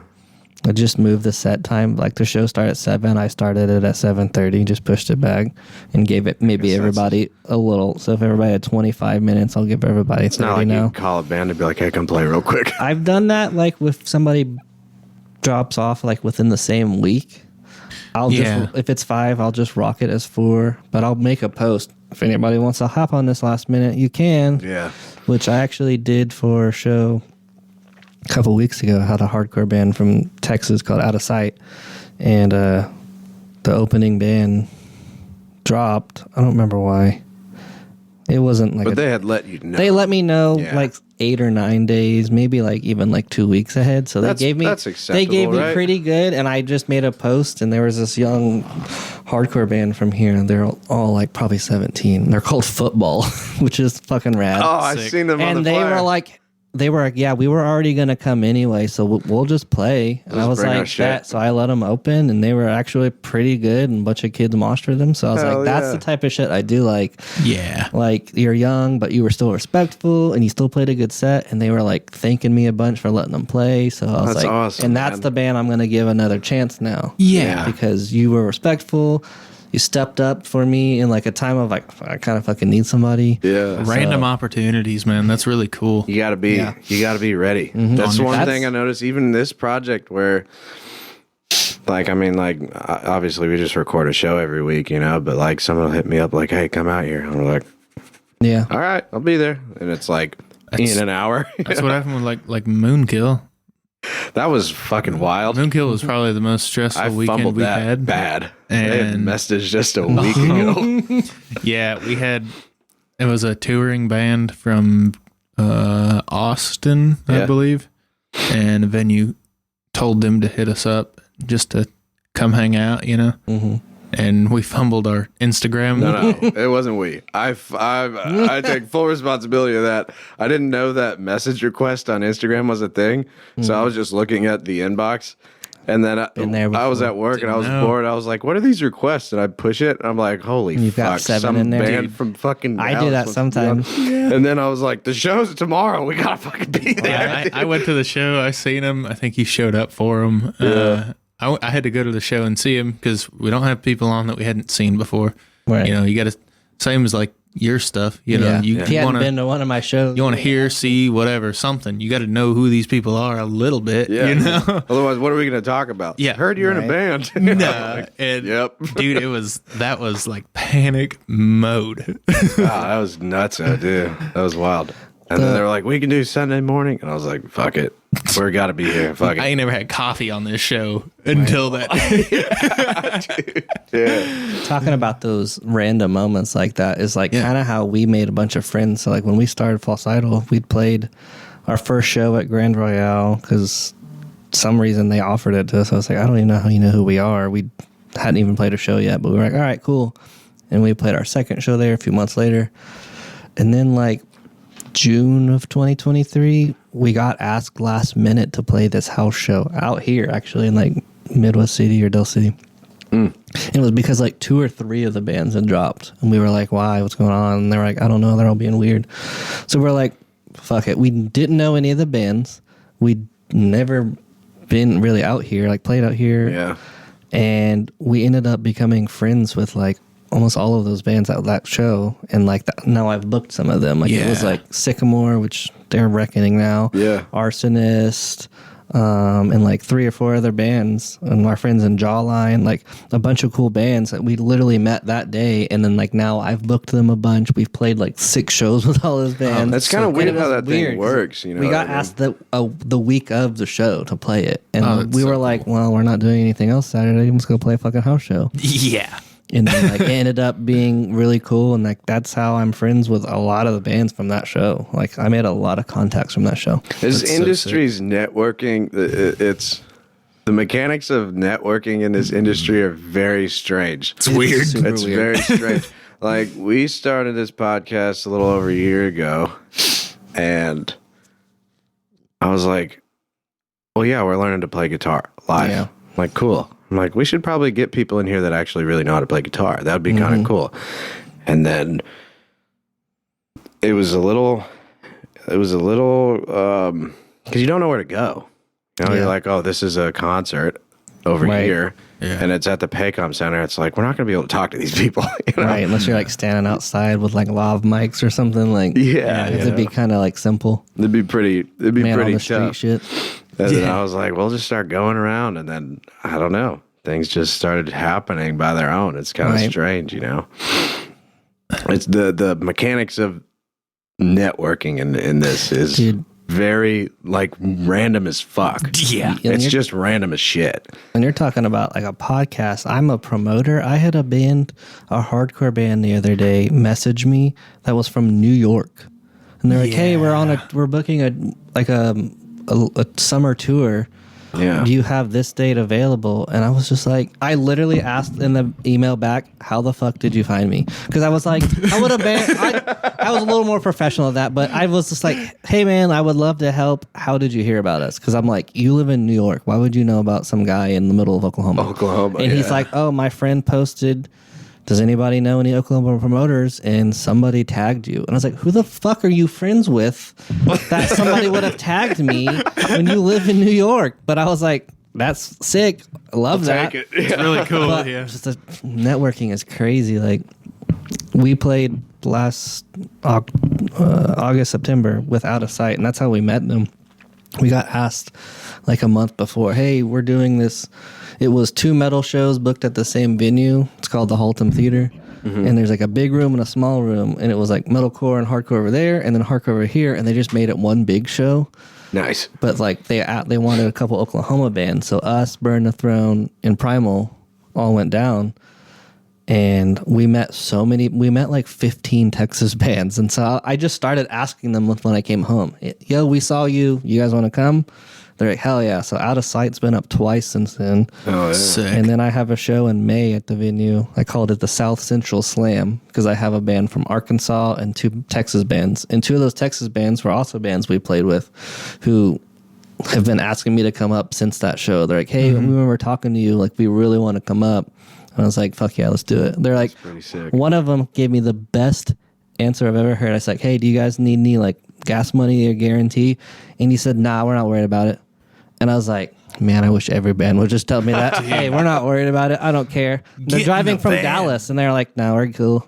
They got in the van, dude. Get in the van. Yo, they let the Lord work, dude. Yeah, Fucking let the Lord carry him all the way. I have that mentality until I cross a state line. I'm like, all right, I got to go to Dallas. Yeah, some gas money on the way home would be cool. Yeah. Which we did that. We played that show, and then they gave us money, and we put gas in the car I rented, and then we all went to In-N-Out. And then we used the... They have In-N-Out in Texas? There's like a bunch of them in Dallas. Yeah, there's like 4 or 5 of them. I thought Yeah, that there's was a a few. Cali only thing. That's It's like not. one of the weird places that has them. It's not everywhere, but yeah, Dallas. Fun fact, I fucking hate In-N-Out. Dude, I don't And I've like converted my I life. think it's good, but Five Guys is better. It's okay, but like my wife used to be crazy about it, and we went to Dallas a couple of times, and I was like, it's not that good. And then like the third or fourth time we got it when we went to Dallas, she's like, yeah, you're kind of right, it's not that good. And then CJ, my guitarist, was like diehard about it. Every time we've gone down there with him, either as friend stuff or band stuff, he insists we get it. And then the last time we got it, he was like, yeah, you're right, it wasn't that good that time. Maybe And they're I was like, falling off. I would go to Whataburger 32 times in a row before I go to In-N-Out. Like, I fuck with Whataburger hard. Whataburger, so fucking, I have a Whataburger flag hanging at my house. I fuck with like that in hard. my spare bedroom. They just put a new one up over here. Oh my god, dude! I fuck with Yukon that. just got one like last year. Colorado has In-N-Out. Colorado's got Yeah, some they In-N-Outs. go like, I think Texas is as far west as they Why go. the hell is there none Because, showing in California? dude, every year here in freaking Oklahoma, they on April Fools, there's always a post. We're getting one in Oklahoma City finally, and it's always an April Fool's joke. It's so annoying and overdone that I'm like, if we even get one, I'm not going anyway. I don't care. There's one I in don't want Oklahoma? one. There's There's no not. way. That's in the middle of nowhere. Where is that? Out by That's a Tulsa. gas station. That's what it says, dude. Is that the actual hamburger spot? No, that's a gas station. These guys know what they're doing. That's called marketing, Yeah. boys. Dude, hit Hey, 'em look up. at their rating. They Play almost a got show a there. 5-star rating on a gas station in the middle of nowhere. I bet they got a better burger than In-N-Out. They probably do. You're I'd gonna go get to some that one. corporate hate if you keep talking like that, dude. I'd drive the 2 hours to that one before I'd go to the Dallas. Agreed. It's not that bad, dude. Dude, I do. I over exaggerate how much I hate it sometimes just to be funny, but I really don't like it. It's pretty bland all the way around to me. I think Steak and Shake is better than Dude. In-N-Out. Steak and Shake's Fucking- the shit. Love Steak and Shake, and I'm so mad they took them all away here because there was one here in Midwest City There was? a long time ago. It was over on right off the highway in front of Tinker. I think they turned it into a Freddy's or something. Wow. We had one in the city off like Reno, and then there was, I think there was one in Moore Norman, and they're all gone now. They're all either Freddy's or something else. They probably got bought Dude, out or something. makes me sad. When I went to go work in Arkansas for a couple weeks, they had one there, and I think I got it like 2 or 3 times because I was like, I miss this so gotta- much. gotta It's get so in, good. dude. Bitching, dude. Get it in. Shit goes hard. So I'm from California, right? And In-N-Out is like the Bible, you know? Used to go there all the time, kind of overdone. The first time I drove through Dallas after I moved here and I seen that In-N-Out, I was like, hadn't had this in a few years. Right. I was like, I'm going to introduce my wife to In-N-Out for the first time. And She it don't was know so nothing. shit, dude. And you're like, It yeah. was so bad. I was so sad. I stopped liking In-N-Out completely right then. I wonder how real it is when everybody's like, "Oh, you got to have it in California." I was like, "It's fast food, bro. It's different. I mean, could it be that different? Like, if I ate Whataburger in Missouri, is it going to be way worse than having it in Texas? Probably not. You know what I mean? Like, I don't know what the difference is, but I will 100% vouch for it is different. I'm not a huge In-N-Out fan. I mean, that is don't where really they're care to from, eat it, but- The Starbucks at Pikes is better. yeah. Starbucks everywhere else is like acid. It's like that acid burned coffee. I'm like, what the fuck happened? The Taco Bells in California were better than all of them here. dude, I love me some Taco Bell. I don't know if you've seen my band merch, but we're big Baja Blast stands around here. We have a shirt. We have stickers. The logo on the front of my drum kit, it says False Idol in the Baja Blast font because That's CJ dope. made like a rip. And it's really just me and him. It's not the rest of the band. Yeah, But we have all, like, you're talking about like In-N-Out was like the staple to go to with the friends. That's Taco Bell and Whataburger for me was the because they're shit. the only 2 places that are open past like 10. What about True. God's Chicken? Do you fuck with Chick-fil-A? I like Chick-fil-A. What My about- what wife about likes it more Cane's? than me. Cane's fucking slaps. I love Cane's. Yeah, dude. Cane's Fucking is- Caniac, baby. And it's so funny is I didn't eat it for a long time when I started dating my wife because she's gluten free. So I just didn't ever even offer it because I was like, well, you can't eat it. Well, we found out she can eat it because you can get the tenders naked, like unbreaded. Oh, shit. So they'll still fry wow. them just without the crispy on them, but they're still crispy because they fry them like in the buttermilk without the breading. And so as soon as we found out she could have them, dude, we went for like once a week for like 4 weeks in a row because we were like, fuck yeah, you can have it Good to now. know. I love a Caniac, dude. I eat the whole fucking thing and I shit so fucking hard. Yeah. Dude, It's yeah, awesome. I love Cane's. What's the number one? Okay, chicken fast food was like not a thing in California either. Like really, and it was weird. Like when I moved here, and it was like 5 different types of fast food chicken. It was amazing. So you want me to? I'm going to give you the rundown real quick because I live in Yukon, Give me the and rundown. we have a big Facebook group called like Yukon Happenings. There's like 40,000 people in this group, Okay. and anytime they're building something new, people ask what it is. Oh, I saw they're building something next to Walmart. It's like What the is next it? door neighbor app. Yeah, What yeah. was that noise? It became a joke because in Yukon right now there are at least 8. I think maybe it's up to 9 fast food chicken restaurants. different ones. We have different. They're all different brands. It's not like, oh, we have 2 KFCs. It's we have a Yeah. KFC, we have a Popeyes, we have a Cane's, we have a Zaxby's, we have a Golden Chick, Zaxby's. we have a Chicken Express, Golden Chick is good. we have a Chick-fil-A, we got Pollo Campero recently, which is like Mexican fried chicken, okay. and then There may be one more I'm forgetting. Yeah. But people, so every time something was getting built, people were like, "Is it another chicken restaurant?" And like it's a meme in that Facebook group. Doesn't matter what the building is, it's getting built. People are like, "It's probably a fucking chicken restaurant." Like the construction workers put a steeple on the new chicken restaurant for some reason. So people make that joke. They're like, Yukon, Oklahoma, the chicken capital of Oklahoma, because we literally have 9 fast food chicken restaurants, and That's there's probably fucking one. Oh, I am forgetting one. We have Slim Chickens too, which Slim is Chickens. so fucking good. Yeah. I never But had that. It's Some so good. chickens, It's all right. comparable to like What Cane's, about but cowboy chicken? I've had that like once. It's not a fried chicken place though. That's like rotisserie yeah, kind of yeah, style. rotisserie, and that place But is fucking. Slim Chickens is like hits. chicken tenders and like wings and other stuff. It's like kind of like, I don't know. I feel like they put Slim Chickens in like random gas stations, huh? Yeah. Sometimes There's like I one think that's where I standalone seen in one. Edmond So, off of 77. we have 3 or 4 here in the city. When I went to Fayetteville, there was like a bunch of them, and I was like, oh. And then I found out that's where they're from. So I was like, why is there like 17 of them here? And I was like, okay. Home base. They have like 20 different sauces, and every sauce they have is good. Like they have so many dipping sauces. Cane's is like, these are our tenders. This is our one sauce. Yeah. Fuck you. Yeah. yeah. Slim's is like, we have 27. What do you want? And I'm like, I'm down with I don't that. even, sometimes I'm like, I don't know. Give me like 6 of them. Like I just dip a bunch of different sauces. I'm 'cause down like, with that, I don't dude. know what to pick. I like that my number one in the state so far is Chicken Express.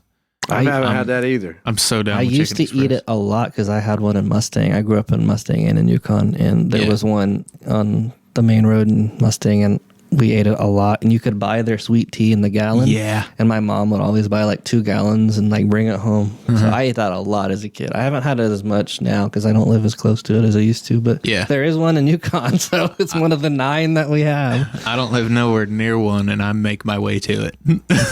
I like the logo. It's very Just just someone just It's fucking cool. whipping a chicken across the fucking side, dude. it's very just like Southern. It feels homey. Yeah. It feels The only really homey. like one like we don't have in Oklahoma is like Bojangles. That's like the only chicken chain True. we don't have. I I think. fuck with both. True. I like don't even know Bojangles. that I've had it before. I've They just got drove these past it a bunch. biscuits. They got these biscuits called Bowberry biscuit. It's a biscuit with blueberries in it, and they just pour fucking pretty much cake icing on the top of it.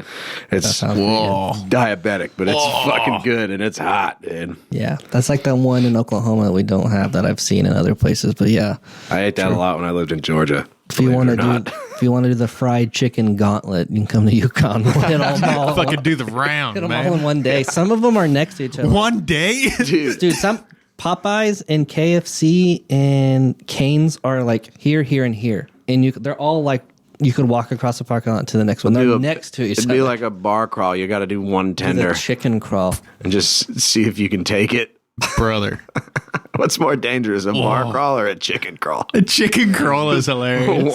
One will make you vomit. One will make you possibly black out and shit yourself. I don't know which one's which. I saw these guys on YouTube do this where it was like a challenge where you get in the car. I don't remember how many restaurants you go to, but you would pick what fast food places you're gonna we're gonna go to these 6 fast food places, and you would have to just order whatever the people in front of you ordered and have to eat it all. And then you would go and you would literally all in a day, like you'd go to 6 different places, and you were fucking hoping that the guy in front of you only ordered a drink and a small fry, because if it was like a family worth of food, and sometimes it would happen, they're like, yeah, they got 7 burritos and You roll up to and KFC I watched and it's 2 like buckets. four people in a car, and they're like, by the 6th restaurant, they're fucking dying because they've ate so much food. They're like, please, just let it be like an icy and nothing else or something like. Hopefully, They're a like guy just dying. wants one side of coleslaw. Yeah, they would go to Taco Bell, then McDonald's, then like they were going to like 6 different fast food, and it's a pretty funny challenge to watch. It's hilarious, actually. Because you're just whatever they ordered, we got to order. Hey, what did they order? Oh, they got the family bucket meal. You're like, fuck. Oh, no. It's really funny. Hey, we'll hit you up. We'll do a chicken crawl out there in Yukon. We'll hit you up. We'll let you know. You come hang out with us. I'm taking an edible, dude. I'm down with that, cheating. dude. I'm cheating. I'm a sober, straight edge man. Food is all I have. There Okay. you go. I bro. feel that, dude. Every time I stop drinking, I start eating. And it works inversely as well. Speaking of which, I'm gonna get a pause. And go re-up some drinks. All right. yeah. Yep. Oh yeah, I'm good on mine. 3, 2, 1, chicken. We've been talking about chicken. We've been talking about restaurants. So, you've played out of state. How the hell do you manage shark bite while being out of state with your band? Dude, How do you do all this shit? You say that, like, luckily that was only one day. So, like, nothing really happened while I was gone that day. But managing promotion company while you're out of town for 2 weeks is a lot harder. Because people are, like, messaging you and asking you stuff. And I'm like, bro, I'm not even in Oklahoma right now. Don't ask me any questions. Yeah. And I had to tell people that a couple times where they're like, hey, man, I'm like, I'm not there, man. I don't know. And I even booked a show while I was not there. Like, I had other people run it for me. Yeah. So that can be a little overwhelming, but going out of town as a band is not that crazy because it's usually not for more than a day or even come home the same day. So that's not crazy, but doing your day job stuff, because I'll get messages during the middle of the day and I drive for FedEx as a day job, and people are like, I can't look at my phone. I'm driving a truck all day. Yeah. Right. And people are like, hey man, I'm like, I'll talk to you at 3:30 when I'm off, because other than that, I'm not asking you any questions. I mute my band chat during the day too. They'll start popping off, ding, ding, ding, in my headphones all day, and I'm like, talk to you guys when I get home. Yeah. And they know that, so they try not to bug me, but Time management. time management for sure. Fucking tough. It's a beast, man. Thank God for like scheduled posts so I don't forget. Like, oh, I got to make an announcement for the show tomorrow. I'll schedule it the day before. I'm like, noon tomorrow. So that way when I'm at work, it just auto posts for me and I don't have to actually do anything. I should probably start doing that. I'm doing it all manually right now. And then I can schedule on Instagram and Facebook. And sometimes if you schedule one of them, you can click share and it'll share to both. So I really only have to do it once. Oh, that's and nice. Auto share to both at the same time. Fuck. And I'll set up the tags to make sure it'll tag whoever needs to be tagging. Dude, I've had such a problem with tags, especially early on, because, like, there's a lot of band names that are also a lot of other things, you know? Yeah. Facebook. I've accidentally tagged, like, fucking medical units and shit. Just because all the, death metal, Facebook is weird because if you go to tag a band for the first time, if you're not liked or following them, it won't pull it up. It's so annoying. I'll go to make the scheduled post and I'm like, why can't I find it? I'm like, oh, I never liked their fucking Facebook page. Yeah. So now I got to go find it and like it and follow it and then make the post, which is annoying because I'm like, I've interacted with their page even though I haven't liked it. So like, Yeah, then you got to go back and unlike and unfollow. Instagram, I've never had the issue, but Facebook is always annoying with the tags. You ever had a band, like I said, no names, but have you ever had a band that you book go up and just, like, bomb? Like, just eat shit? Oh, good one. Dude, probably. I'm trying to think if I've had. I mean, I know bands have had like gear mishaps or whatever. I don't really consider gear mishaps bombing because That that's just just sucks. like Yeah. part of it, I think. I've probably seen some bands not get a lot of reaction afterwards because people are like, "What the fuck?" People just was kind of look that? at them. Dude, you But- get that horrified, like, just To be- blank face. They're like, To be fair, if the crowd is doing that and they're reacting like that, I probably am too. Especially if I haven't seen them before. And I'm like, that's not what I thought you were gonna be, but that's cool. So, I mean, I'm sure that happens. I try not to book bands I haven't at least like heard a couple times, or seen them play. Like, oh, send me a live video of us playing at this other place. I'm like, okay, well, I know you played in front of people, and I saw how they reacted, so that helps a lot. yeah. What were some, like, early on hard learned lessons? Like something that you had happen and you're like, okay, we're not having this happen again. And this is exactly why I do this. For either the booking or the band. The booking one was back when I booked in like 2015. I learned really early on, and I still won't do it now, is to book outside of town pretty much. I booked one show in Tulsa once because people are like, yo, you got to book this band. And like, for some reason, I could only do it in Tulsa. I don't remember why, but I booked, and it was before they were super big, but it was a Texas death band called I Am. And they're pretty big now. They tour and they're signed and stuff, but they weren't at the time. And I did like a house show for them and one other band. And they had like, I don't know, $300 guarantee or something. And I think I made like $30. And I couldn't pay them. Nobody fucking came. And the guy's house that all these people told me to use that did house shows all the time was like a super gross house. And it was like a dirty basement. And I was like, that's not what I was told. I told those people use this house all the time. And it was cool. And even the bands were like, this is kind of a rough place, dude. And I was like, I didn't know. I just came up and checked it out. I didn't make any money. And I pretty much just had to like bounce. I was like, hey, I don't have any money. And I had to pay them. I had to go get money out of my actual bank account and pay them the next morning.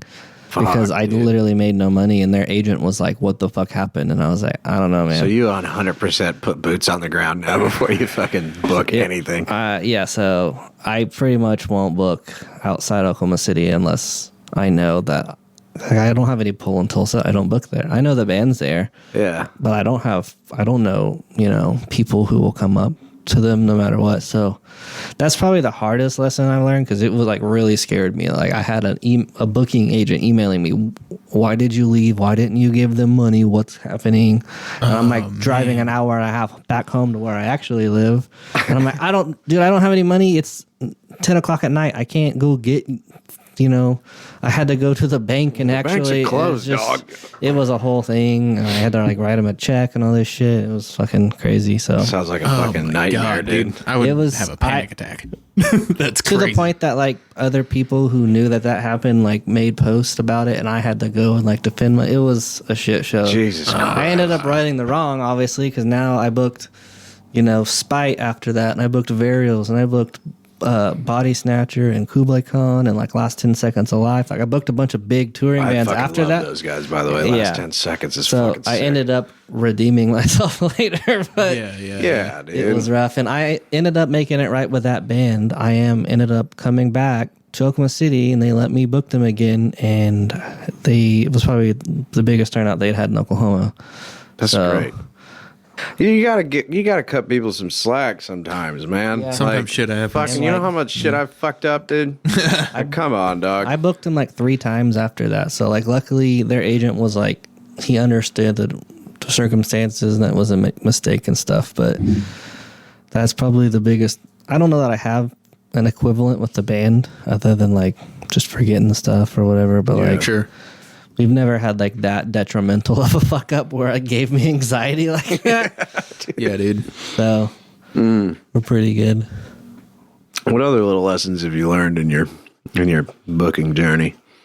What are some like do not do's? Such a different journey from just being in a band or just doing a show or don't book stuff too close together. Especially if it's the same genre. Like Oklahoma City is a big city, but it's not like a Dallas. It's not a Houston where like you can have 3 hardcore shows the same night and they probably all do well. I can't do that here. My biggest thing that I try not to do is book anything too close together, or if there's another hardcore metal show going on the same night, that's what I have booked, and I try not to book it that same night. Yeah. Doesn't matter what it is, if it's the same level as me or if it's at the Diamond.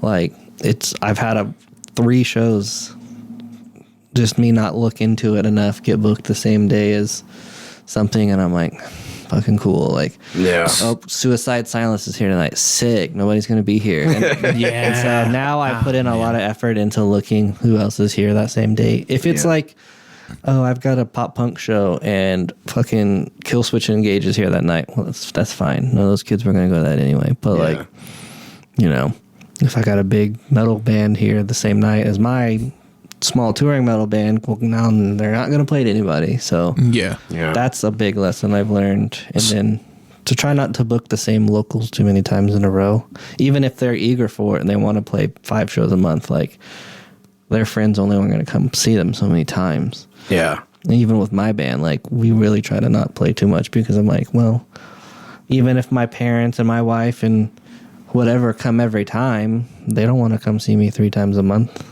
So what's like a maximum you'd say for like a local band that you'd book them in a row? I would book them probably only book them once a month, Like unless it's at they're far enough apart. Like, oh, they played Lawton last week. Well, yeah, like, I'll book them. But if they played Oklahoma City last week and then they for somebody else, and I'm like, well, you're playing in the same city the next week later. All those same people are going to come again, unless it's just a big touring band that I'm not worried about it. Yeah. But that makes sense. I honestly didn't really think about that. Yeah. Before. Yeah. Well, I've talked to people where they've had, like, how sometimes bands get like attached to a bar and they play every Friday night. And that's the only venue they'll ever play at. Yep. Yeah. I've heard that's a bit of a trap, That can be, especially with some of the bands that play bars like that, where they get paid out. Where they're like, oh, well, we're going to get paid every time we play here, then we should just play here. Like, if they play at, like, the Grand Royale, which I know usually pays out because they're a bar, or, like, Railhead. I know bands that play Railhead, like, in Lawton, like, 3 times a month because they're going to get paid $100 every time they play, which I'm like, that's cool, but, like, you're going to get burnt out on doing that at some point. Or you'll get trapped as being a bar band, and then you're never going to play anywhere else. I have to tell some of the young bands this, who, like, maybe only play some of the other promoter shows. I'm like, that guy only books in that one venue. He only books there, and he only books that one genre. Do you really just want to always play to the same audience in the same building every time you play? Yeah. That's why my band, even though we're, like, kind of hardcore and we're kind of punk or whatever, like, we open for a metalcore band. I've opened for, like, a 2009 scene emo band. I've opened for an easycore band. Like, we don't give a fuck because I want to play in front of people who haven't seen me. I don't care if I fit the bill or not. Yeah. It's strategic. Yeah. And I think other bands, and I've had bands straight up tell me no because they only want to play, we only want to play other Slam shows. I'm like, well, you're only going to play the front of the people who listen to Slam every time. It's going to be the same. Your band's never going to get bigger. Yeah. And if you don't care about that, then that's fine. Do you? Yeah, if that's what you want to do, but if you want more people to see you and you grow and be able to tour and put out albums, why would you only want to play in front of the same people all the time? Yeah. What do you think because you've been in the industry for a while, what do you think the Oklahoma scene, do you think the state of the scene, do you think it's growing or shrinking, or has it been level this whole time? It's growing, but, like, certain genres are growing more. Like, the hardcore Slam scene is really taking off. Yeah.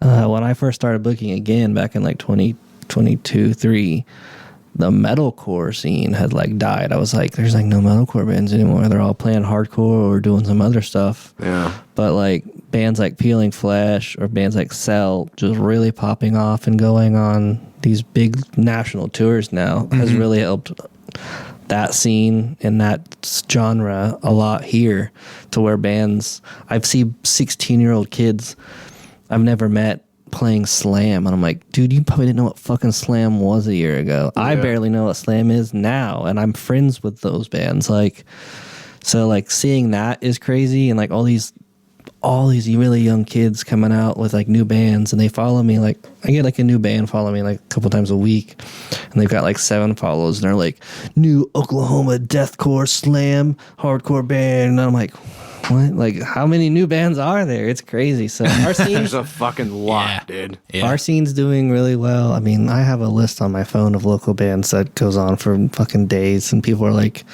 how do you keep track of them? I'm like, as soon as a band follows me and asks me for a show, I add them to that list, and if they play a show and do well, or I like their interaction or whatever, I'll add them to my Instagram chat, which has got probably like 20-something bands in it. Brimborn is in there, and Hollow Thoughts is in there, and even some of the Tulsa bands that I play like with are there. My band's in there, Primal's in there, Tyrannus. Like, there's a lot of cool bands in there, and so anytime I need a band for a show, I'll just be like, hey, I've got 2 slots open, June 12th. Who wants to play it? DM me. Whoever the first 2 that DM me, if I think they fit, I'll add them. And that's just it's just easier for me than sending 17 separate messages. Because it got annoying. I'm like, oh, did I ask that band yet? Oh, I think I forgot. Oh, did they ever reply? So now my core bands that I play my shows a lot, I can just message them all at once. It's been pretty nice because they can talk to each other about stuff or promote other shows in that chat if they want. Like, I encourage that. they all drop their links to music, and I'll add it to a playlist, which I need to start promoting. I saw that. I saw your playlist. I was like, hell yeah, dude. I made a playlist for it because like all of them are dropping music like so much, and I was like, I can't keep track with it, so they drop it in there, and I add it. It's really cool. I need to promote it more though. Well, let's talk about it. What playlist is it? Let's I called it Shark Bite Locals Release or Local Releases. Let me double check. Spotify. On Spotify. What do you think you are, Jorge? Yeah, Shark Bite Local Releases. And anytime any of the bands that play my shows drop a single or whatever, I'll add it in there. Hell yeah. I'm trying to pull up Spotify right now. It's being a bitch. So while he's searching for that, we'll you carefully link that in the description. Yeah, go ahead. Oh yeah. Let me write that down before I forget.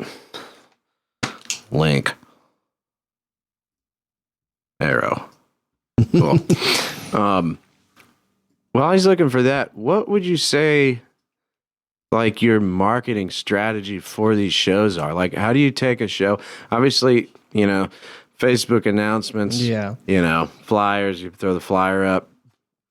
But what's like, do you have like a detailed strategy for that, or like some sort of like timing structure, or like, oh, this show's in 9 months, so I'm not really going to throw the flyer out? Yeah. Or I try not to announce anything more than like a couple months in advance, because unless it's a big thing and you know it's going to sell out that week, if it's 3 months from now and it's just like a smaller touring band, in 2 months from now you're going to have forgot about it.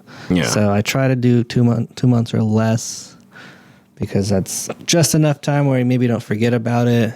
And when it comes to just the marketing part, like, you got to post on every social media you can. I'm on Facebook and Instagram. I post on Threads.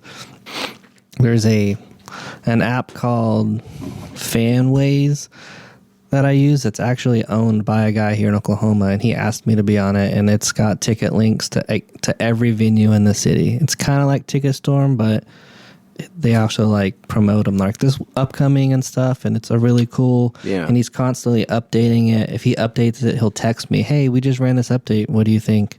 Like, he gives the feedback of all the promoters who use it and the venues who use it. And then I make sure to try to post at least one of my upcoming shows once a day, like usually in my stories, because the more interaction that you can get, the better for, because if you just don't post for 2 or 3 days, it's like it just kind of things will start to slow down a little too much. Something weird happened with the internet, I guess. You're offline. we'll fix it. Yeah, we'll fuck with this later. But and then like I try to run ads on as much as I can, even if it's like $20 for the week.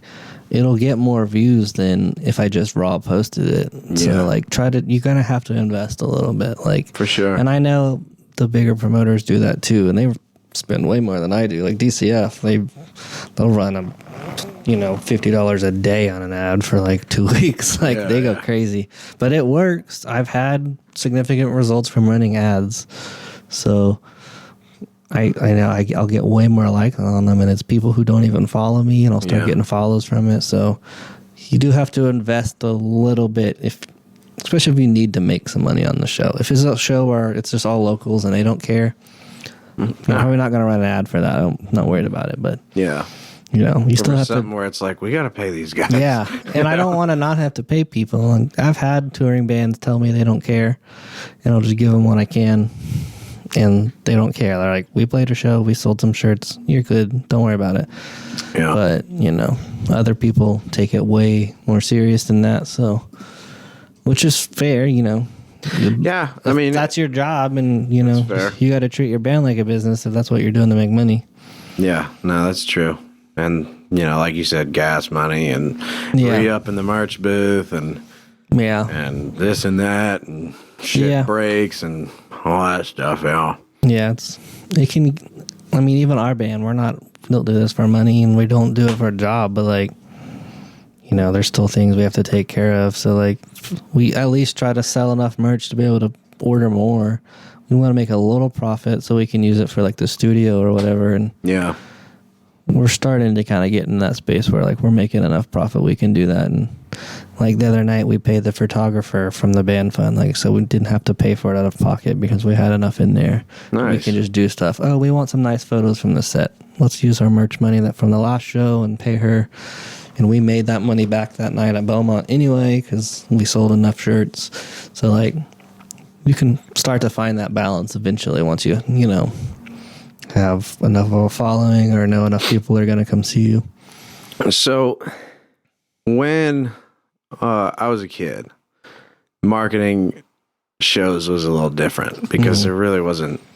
I mean, there was Facebook and stuff, but it's not like it is today, you know? Yeah. And when we were looking for shows to go to when we first started this, I was like, oh, I know the answer. You just go to Guitar Center and you go all the way to the back, and there's flyers there. That's what I even used to do 10 years ago. I still did that. You don't do hard copy flyers anymore? I try to, but some other people kind of do it for me. Like, I'm asked, like, sometimes the bands are, there's even a guy that works at the venue who goes around and does it because he's just like their in-house guy. Yeah. And he'll just go hang them up at record shops. I was doing it, but like, even I saw one over at Guest Room Records. Yeah, I've done that before, and sometimes other people before, but that's a lot, even for me, to like get off work and like, all right, I'm gonna go drive to Guest Room in the city, and then I'm gonna drive to Guitar Center off of May, and then I'm gonna go to the Guest Room in Norman, and then I'm gonna hit the Guitar Center and more, and like that's only 4 flyers, and that's taken me an hour and a half. It's kind of like, I don't know. Is that worth it? You know? There's enough people going to see that flyer hanging up, so I don't super worry about that as much. I like the idea of it, but I don't know. I mean, I'll get tagged in posts. People are like, oops, saw your flyer at this place, and that's cool. But I don't know. You know, it's kind of I'm kind of on the fence of it. You know, return on investment is a question. The return on investment is, I can't really track it. I don't know how many people saw that physical flyer and decided to come unless they tell me at the door, oh, hey, we saw this hanging up at Guest Room, and that's what. And then maybe I could track those metrics, but like. That's actually how we found out about you. Yeah, but like the flyer, but it was also inside right? 89th. Yeah, and the flyers that were hanging up on that board at 89th, I hung up because I was there, and I asked Nick, can I hang up my shows even if they're not here on that pin board? And he's like, yeah, I don't care. And so like if I'm already in the place and they have a board, I will, but like I don't go to Norman ever, so I'm like, I don't want to drive all the way to Guest Room to hang up a flyer in a window that maybe a couple of people will see. I mean, I'm glad that you saw something. I saw it, but at least it was in a venue you were already in, so it made, you know, makes me feel a little better. But what's the playlist called? It's the Shark Bite Local Releases. If you can't find it, you might have to search my name first. Just see if it pops up. Apparently the internet came unplugged out of the wall. How do you know?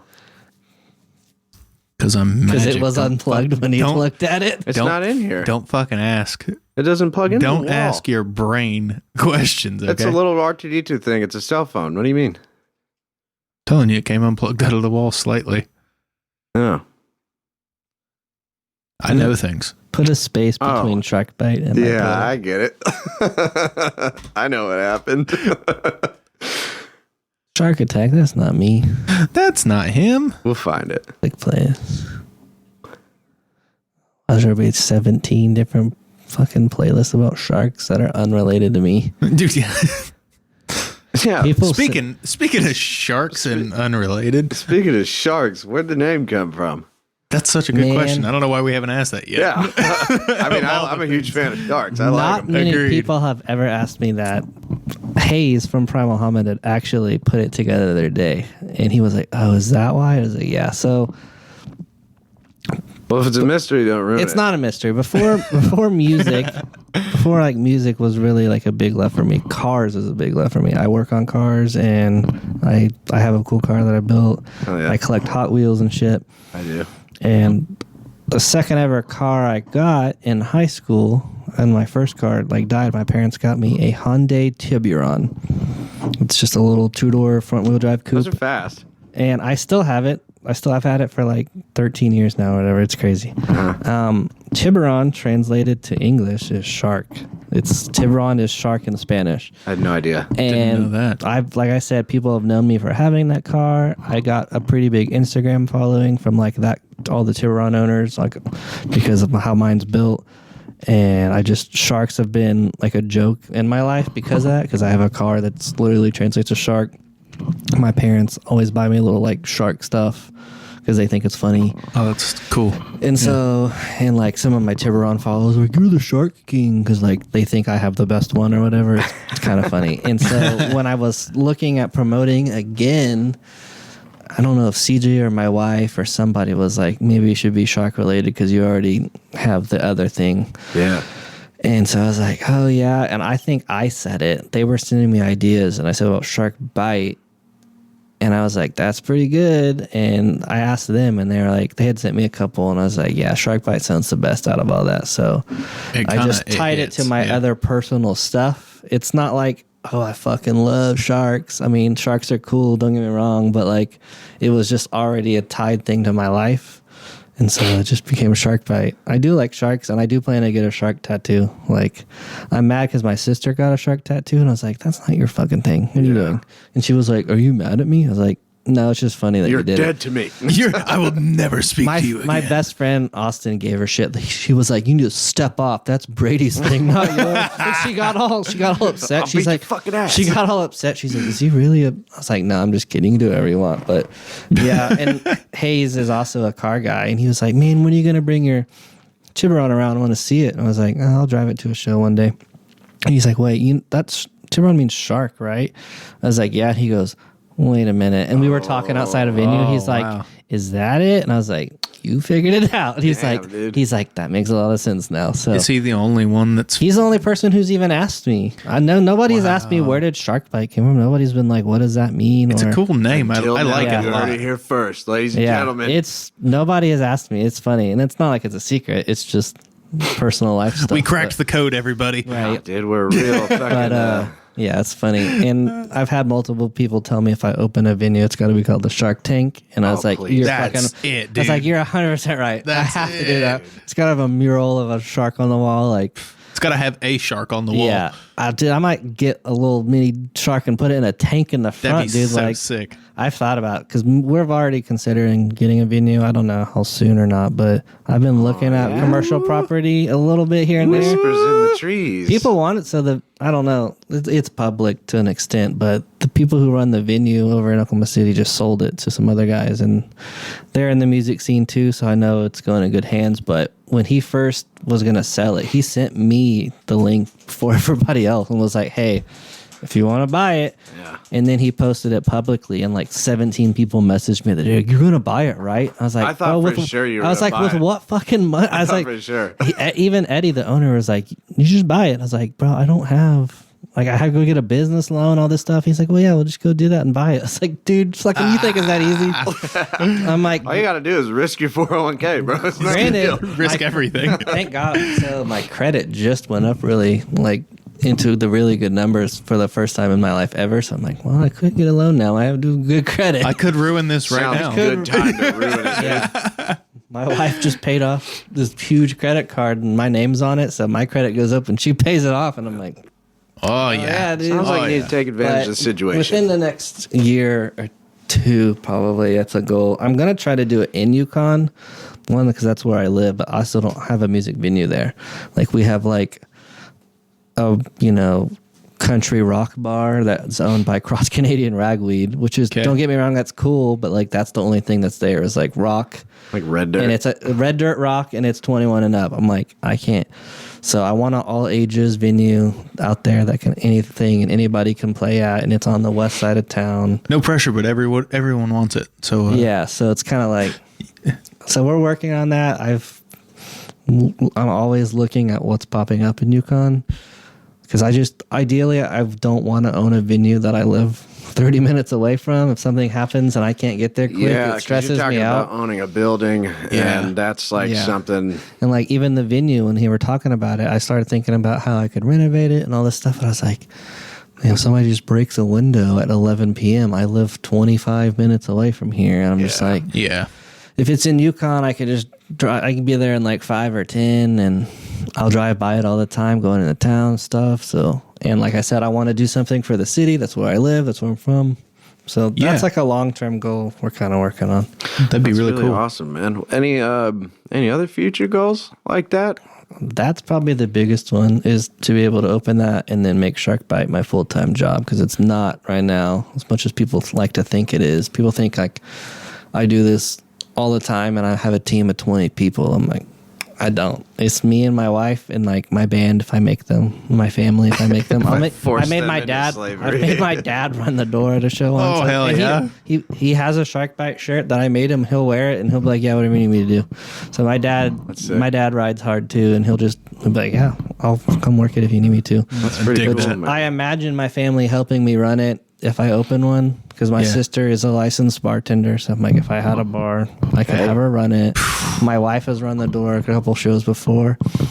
And like, I try to like not be a hard ass about people walking in or being a guest of a band or whatever, but like also, you know, I have to make money. My wife, she will be mean as fuck. Two people walk in, she's like, hey, did you buy a ticket? Do you guys have tickets? Like, she don't give a shit. Get on the fucking ground and empty your pockets. As tough as I try to pretend that I am, being in a hardcore band and all this shit, she don't give a fuck. And she runs events at her actual job and stuff. Oh, so she's got the system so down. She knows what to do and all that stuff. So she'll be like, she sees even somebody who's walking around that she didn't see walking in the door. She'll be like, are you in a band or you have a ticket? Like, she doesn't she don't care. A dude's girlfriend walks in with the band. I'm like, is she your guest or not? And they're like, no. They're like, okay, she has to come buy a ticket. Like, my wife will lay it down. That's and sick, so dude. I hope to own a venue where she just walks around and yells at people for me. Shark, awesome. dude. Yeah, she's the shark. She's the shark sniffing the blood in the water, dude. For sure. She's tough. That's dude. awesome to have families that supports that, dude. My band will like they'll move gear off stage for other bands and tell them where to put stuff. And like my dad will do that too. My wife will run the merch table. My sister will run the merch table. So my family supports it a lot, which is really cool. Yeah, that's neat, dude. That's important for really any project that you're in, you know? The support group of family, friends, whatever. Yeah. My grandma will come to my shows. She's 75, and she'll come watch my hardcore. She doesn't listen to metal. She doesn't listen to rock. Yeah. She'll come back there and stand. She's like, I don't really know what he was screaming about, but you know, you played pretty good. And she's, the fact that she even comes is fucking crazy. You guys looked really happy up there. Yeah, she's so supportive. She's supportive of the car stuff too. Every time I drive my other modified car, she's like, you drove that car to dinner tonight? What's the occasion? I'm like, I don't know. I wanted to drive it. She's like, okay, that's cool. Grandmas are sick, dude. Oh, she's I saw Grandma last night.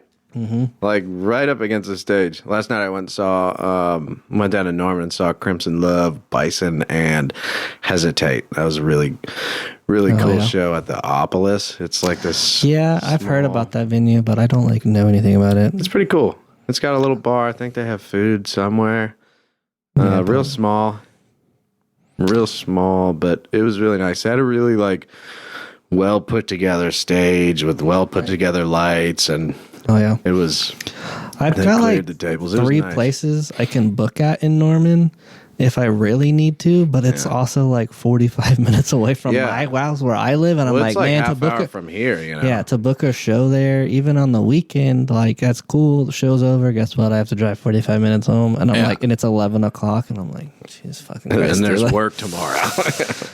So I'm just I don't know. Really try not to book in Norman, even though they have a cool scene and they have a totally different scene. All the venues are on the same street in that downtown kind of area. And it's really cool. And sometimes the couple shows I've booked there, we've gotten walk-in traffic. People just walking by and what is this? Oh, we got a rock show going on tonight. They're cool. Just walk in. 89th Street. Nobody's just casually walking by. You don't really want to walk around out there. You don't want to walk around 89th. You don't want to walk around the venue either. They're both not in the greatest of areas. But yeah. So to have street traffic at a venue would be really cool. Don't you think that's kind of on par for a metal show though? Yeah. There's kind of need to be a little bit dangerous outside to really get you excited. A year ago I booked a show in Norman. It was at the Resonator, which is an art place that does DIY shows. Yeah. And I had 2 friends walk by and they were like, Brady, what are you doing here? I was like, oh, I have booked a show tonight. They're like, we didn't even know there was a show. We live down the street. They were walking to go get dinner. And then they were like, oh, we're going to go eat and we're going to come back. And then they came and hung out at the show. That's sick. Didn't know I booked anything. Didn't know there was a show that night at that If venue. you're walking around outside 89th at night, you're walking around looking for some crack, dude. I have a fun story I could tell from booking at 89th when I used to back then. I've only ever had to like completely cancel one show at 89th. It was in like 2015, maybe 2016. Yeah. And it rained so bad that day that 89th flooded. Like water in the building flooded almost up to the stage. So we're freaking out that day, and I'm there with Nick and he's like door guy and bartender, and we're like getting stuff off the floor. The tour band is there. A couple of locals were there. And we're lifting up the big speakers off the ground on the stage, right? And we're standing out front watching the waters running down the side of the building and around. It's fucking insane. Yeah. And we're standing out there. Nick and like his bartender, sound guy, whatever, are standing in the water with their pants rolled up and no socks on.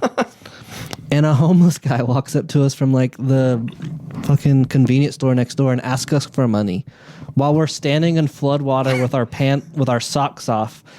And Nick goes, are you fucking kidding me, man? He's like, what? He's like, can't you see we're kind of doing some shit here? And he was like, my bad, I'm sorry. And then like runs off. He just lays down in the water and takes a nap. Like, bro, we are standing in flood water and the building's in water and you're going to walk up to people. Dude, I was fucking like flabbergasted. I laughed so hard when Nick was like, are you fucking serious, dude?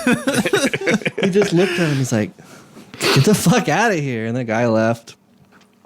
And I like it. I like that place. Yeah. And I've had people accost me at that. I don't ever walk to that convenience store next door anymore, but people used to ask me for money. I'd go over there and get a drink for the show. And he'd be like, hey, man, you got any money? I was like, yeah, what do you need it for? He's like, oh, I was going to buy some cigarettes. And I was like, nah, I'm good, dude. I was like, do you want like a water or something? He's like, no. I was like, all right. I was like, I'll buy you money for things you actually need. I'm not buying you fucking cigarettes, dude. No. And that's the straight edge kid in me being a fucking hater. But also I was like, if you need actual sustenance, I'll get you that. But like, you don't need fucking a pack of Marlboros, bro. It was, I think it might have been the King show. I'm not sure. It was a big show at 89th, and I had to park across the street in that parking lot. The forbidden parking lot, or probably the forbidden one. Oh. It was full, so I was like, either a tow truck is going to make a hell of a lot of money, or we're all okay. Yeah. And so I parked. I was across the street, and I get out of the truck, and people are fighting each other over in those apartment complexes. Oh, yeah. I'm like, holy shit, dude. They're just wailing on each other. I was like, oh. Seen that before too. I love that music. Going inside now. I love and hate when a music video is in a bad part of town. I'm just like, this feels right, but also I don't want to be here. Yeah. And I've had that in Tulsa. I've had that in Dallas. Everywhere I've played or booked or been, I'm like, this feels about right. Yeah, I think it's kind of like on par. Right. You know, the crazy part about 89th is if you drive like one more mile to the west. Yeah, you're in Nichols Hills. It starts getting so nice. There's $2 million houses a mile south of that venue. So nice out there. But where that venue is, and it's funny is, I used to have, my best friend used to live 2 blocks behind 89th, but if you go down 89th across those train tracks, there is a huge gated condo complex in the middle of that bad neighborhood. That is immaculate. And when he moved into those, I was like, this is fucking stupid. He could hear 89th from his balcony in his condo. He'd be like, oh, yep, Born of Osiris is playing tonight, and I can hear it. So I just didn't go. One time we went to a show, I think it was Body Snatcher. I just parked my car at his house and we walked over. We walked down 89th across the train tracks because I was like, well, why the fuck am I going to park over there? Your house is right here. Mm-hmm. Yeah. But yeah, like Nichols Hills being right down the street from that. It's kind of weird, isn't it? And I don't know, I mean, you said you're not from Oklahoma. I don't know how long you've been going to 89th, but I've been going since 2009 when it was called the Conservatory. And I remember it being it was a piece of shit. It was worse? It was worse? You think it's bad now? It is immaculate. I think they're doing The building's fine. Like the area was worse or no? Well, the area is the same, but inside The of the building building was was worse. fucking dog shit. I remember hearing the conservatory on the radio when I was a kid living It here. was called something before that too, in like the 90s and 80s. It was like the Green Door. It's been a venue since like the 70s. I don't know Wow. if anybody knows that, but Damn. it was. Has anybody gotten killed in there? I don't know that. If they have, they're not going to tell me. Yeah. I don't think you so. sounded guilty there. I don't know anything. I'm just saying if it's happened, Nick or whoever else, they're not going to tell me that. That's funny. I've had many a friend break a nose in there and everything yeah. else. Yeah. I used to be friends with a security guard, like the main one that worked there. And it was cool being friends with him because, like, when the hardcore and the metal kids would, like, fight, if it was, like, a mixed bill show, I'd be, like, helping him drag some dude out who started a fight. I'm, like, holding his ankles for him.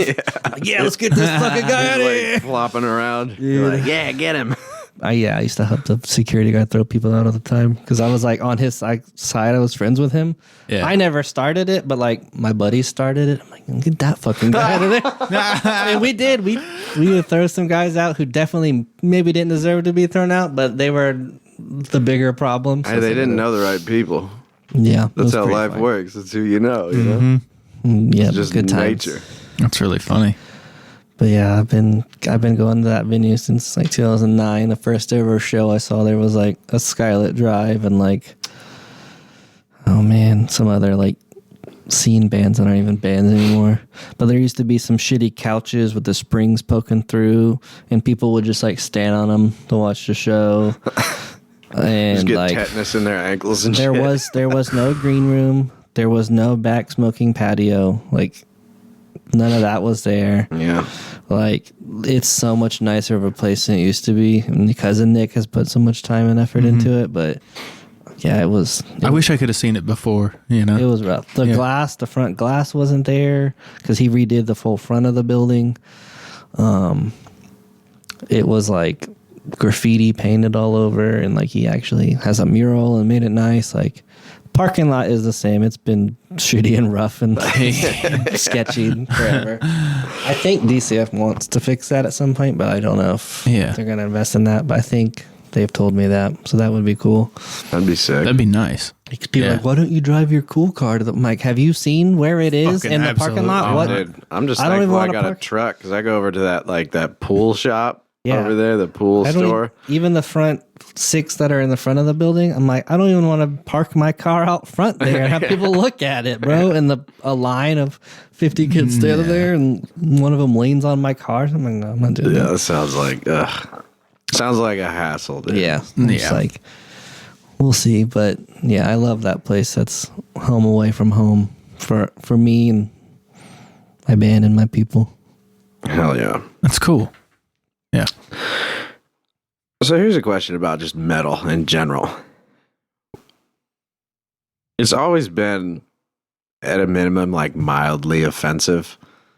But it kind of seems like these days it's just really starting to turn the heat up, especially with the new slam. Mm-hmm. What do you think about that? I don't not like it. I just think there's ways to do it and not be cringe about it. And sometimes I hear stuff and I'm like, you're just trying to be offensive. It's not like really, there's no like tact or like musicality behind it. I'm like, okay, that's cool, I guess. Have you heard of this band? They're called Pig Destroyer. Yeah, they've been around a minute, right? Yeah, they've been around for a little while. They actually just came out with a new line of butt plugs called Plug Destroyers.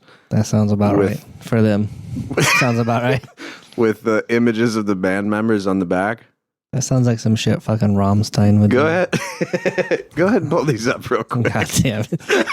I was looking at like a music release playlist yesterday, and I found a band called Pigs. That's hilarious. That's So that you can just buy butt plugs on Amazon. Thanks, Jeff. You're the man. I found a band that literally their name was Pigs 7 times, and that's their band name. Pigs. And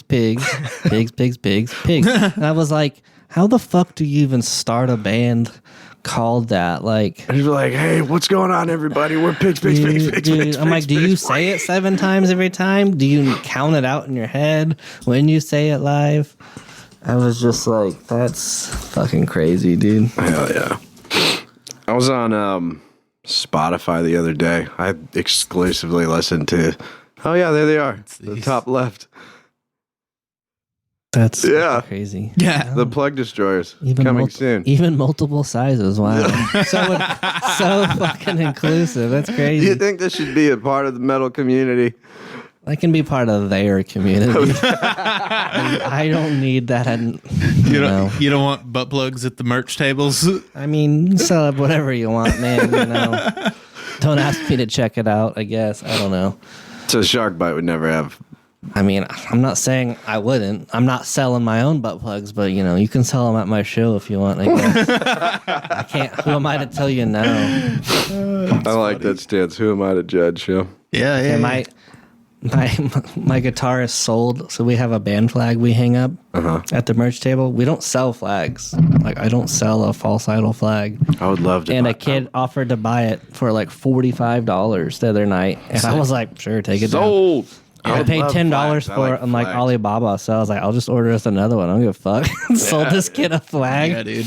And CJ was like, you 45? Yeah. Started unpinning it from the wall. Do you think bands should sell flags? Because I would love to have some more flags in the studio. That'd be really That'd nice. be fucking awesome. I'm a huge band flag guy. Yeah. So I have flags for my band. Like, we had that one, and I have a Shark Bite flag I hang up. And then I have another side, like, automotive brand thing I did for a while. It was based on my car stuff. I have that flag hanging up. I have a Whataburger flag. I have Era, the band Era flag. I have a Gideon flag. I have a Kublai Khan flag. I think I have like 2 more. I fucking love band flags. I don't know the aesthetic of it. Oh, I have looks Tiger's cool. Jaw, which is like an emo band. I have a Body Snatcher one. Like, I just love band. I don't know why, the aesthetic to them. So like, my whole garage is band flags, and then I have That's so cool. a spare room in my house that's like my spare room with all my stuff, and it's like literally flags the entire room. Yeah. And there's sound absorption, minimally. Yeah. But We have a bunch in the band space it's too. a good excuse, right? Sure. Yeah, that's the excuse. We a have good a bunch in excuse. the band space, but they're not all band related. Like, I have a Gideon one in there too, but then CJ's behind him is like a frog dressed as a wizard. And I'm like, I don't even know where they came from. I love that. We You have, have an acid flag. That's what that is. we Somebody's have, done acid. there's one that's hanging above me on the wall, and it looks like a sign / like panel from like SpongeBob, and it says no weenies allowed, because it's from like Weenie Hut Jr. or whatever. So it says no weenies allowed, and we have that. And then there's like 2 more hanging out. Oh, there's a band that we went and saw because CJ loves frogs. I don't know, autism. I don't fucking know. He loves frogs. And we saw a band literally because of their name, but we saw a band called Frog Mallet, and it's like a 3-piece like slam hardcore band. That sounds cool. And they were on tour with another band called Trash Panda, and their logo is like a raccoon. Frog Mallet's logo is shaped like a frog, but it looks like metal inside the shape of a frog. And when we found that band, teacher's like, well, we have to go fucking see them. So we saw them, and he bought this giant band flag that is a raccoon and a frog fucking like mutilating each other. It's like one smashing one with a hammer and the other one stabbing it. And we That's have that cool. one hanging up behind him too. But yeah, I love band flags. Everybody should sell a flag. I think so too. To all the bands, sell flags. I'll buy flags. I like flags. I'll buy you a can- flag at every show. And you can get probably them would. made cheap if you know the right places to go. Like I said, I've ordered like on Alibaba for like $10, and that was one. If you order them in bulk from there, dude, you can get so many. I can get them like $5 a piece, Oh, yeah. and then I'm you sell talking them for about. 20, 30. Like, Easy money right yeah, there, too. we were thinking about ordering maybe like 10 just false idol ones with our logo on it, and if people buy them, then I'll order like a big load of them. Hell yeah. But we gotta like see if people buy them first. That's sick. Well, I'll buy them. Yeah. I'll buy flags. Yeah. I will. I like t-shirts, but I like flags. Mm-hmm. Let's take a break real quick. I got to piss. All right. We'll be right back. Piss boy. Hell yeah. And we're back. This is a segment that I wrote for you, Mr. Sharkbite. Oh boy. You're I'm ready or not the ready. master of all sharks. Oh no. This is a segment called Who Deserves or Deserved Being Attacked by Sharks. We have a list of names. And we get. Holy shit. Okay. You don't have to answer. I'm not even gonna know who the people are to know. You can plead the fifth. And we could, yes, you can plead the fifth We'll judge you really hard for if it. you want. But we can also discuss it and we can get to the bottom. I believe in us. Sure. Darth Vader. Does he deserve to be torn to pieces by sharks? Yeah, probably. He's kind of an asshole. Yeah, he did kind of. He was a good guy who decided to go bad for power, so yeah, fuck him. I agree. Fuck him. Yeah, I mean, I don't know, is a shark getting bit by or eaten by a shark worse than what has already happened to him? Like literally getting burned alive, you know what I mean? Well, I mean, I don't think.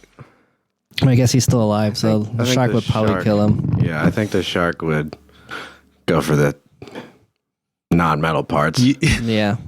Then though they do swallow license plates and shit. I don't think Yeah. he's that bad of a guy. Like he only, like, I mean, He only killed all those children at the Committed Jedi training genocide. center. he built a metal-shaped planet with a weapon designed to blow up other planets. So that's And that pretty planet bad. Had, that I'm planet did saying. have It's water not on that it, so bad. he It's probably pretty murdered bad. sharks. He blew up the existence of an entire species on a planet. All right, Darth Vader. probably multiple. Yeah. Feed him to the sharks. Yeah. To the sharks, yeah. The next person, her name is Bethany Hamilton.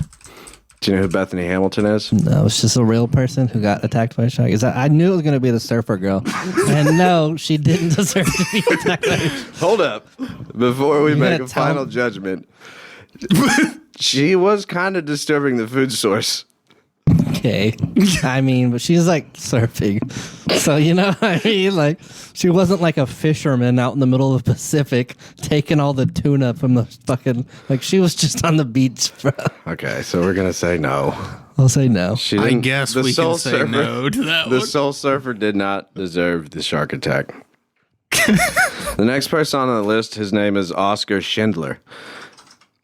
You may recall the movie Schindler's List. Does he have a list, maybe? That's exactly who we're talking about.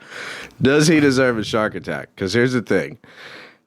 He saved a lot of people, but maybe not enough. And he was also a member of the Nazi Party. So I'll be honest, I don't know if I've ever actually seen this movie or not. It's fucking horrible, dude. But if he's the guy who's helping the Jewish people get out of the camps, even if he was a member of the Nazi Party, Shark attack, I agree. that might be. He might have done enough to get him out of the shark attack. All right. Okay, so shark swims I past mean, this guy I don't a know little if a bit. hard number of he saved this many people would really matter to me. The fact that he was trying to doing save. something good, you know, probably enough. As long as he doesn't live in Argentina now, then we're good. He's not hiding out in Argentina right now, then he's good. What's the percentage of Jews he saved? That'll really make me decide. Yeah. Well, I mean, it it's wasn't less than- 100% of them. Shark attack. Dude's from Germany. He's never even seen a shark or a beach. He wouldn't know what to do. A shark. Yeah. All right, no shark for Schindler. Okay, that you sounds say- like you a say. fucking You know what a shark is? picket. Shark for Schindler. I don't Oh, know what yeah, yeah. shark is in German. I only know what it is in Spanish. Well, I'm sure some of those people do know exactly what Tiburon means since they are Right. in Argentina. Here's another controversial member these days, Elon Musk. There seems to be a lot of people who hate him. I mean, Maybe he should flee to Argentina. I don't know. yeah, he could get eaten by a shark, and I wouldn't be upset about it. That might let you know where I stand politically, but you know, That's I'm not a okay. big fan of him. He kind of looks like he swam away from a shark attack in this picture here. Dude, He looks it's so disheveled. crazy because like you could have asked me this like I don't know 5 years ago, and I would have said no, he's fine. But he's done enough burning of bridges and in the last year alone. I that think I'm the like, thing that makes him deserve a shark attack the most was that his kid's name. Honestly, yeah, yeah. XA-73. Yeah, that shit's fucking stupid. Yeah. Yeah. He's done a couple I want to move to Argentina hand signals too. So I'm not a big Argentinian salute. Yeah, he's been doing a lot of Argentinian salutes lately that I'm not a fan of. So I don't know what his kid's name is. Also, he's from South Africa, and I guarantee you there's sharks down there. He's probably seen a couple. Oh yeah. All at the tip. Actually, this is the great white sharks. Yeah, so he the best shark. Yeah, the coolest sharks are say. not far from where he's from, so we can send him back down there and hang out with him. He knows what he's getting into. Got it. I think he knows exactly what's going to happen if he gets into water.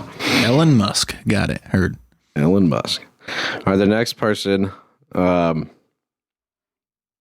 did some bad things. His name is Richard Nixon. The guy who did the Watergate. Yeah, so I don't know enough about Watergate to make a judgment here right now. Maybe you can enlighten me a little more. Pretty much, it was just political espionage. He sent people into the Watergate Hotel to spy on the other party, something like that. I mean, it's the shit that happens all the time now. Yeah, but I was going to say, that was like, the first time or something like that. I'm like, that's so common now, and where people probably don't get caught or you don't know about that I'm like, him spying on other people, I'm like, did anybody die from that though? If you're not cheating, you're not trying. You know?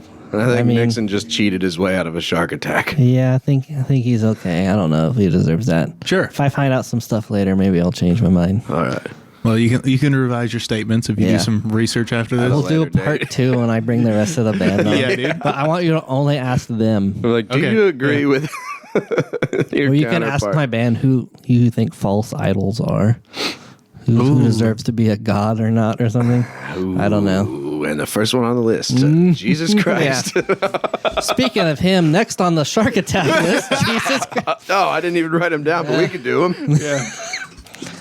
No, he's Korean. Korean Jesus is so cool, though. Damn, Korean Jesus. He would attack the shark. He would bite the shark first. That's that crazy. dude can walk on water. He would put a shark in a headlock. That's fucking sick. Korean Jesus would headlock a shark. We brought Korean cool Jesus up almost every episode. I love it, dude. Fucking 9 weeks. This is my first time seeing him, but he's cool as hell. This dude's jacked. If that was the Jesus, he turned water into trembolone. If that was Jesus when I was going to church, made religious, maybe I would have, I don't know, started working out. That's crazy.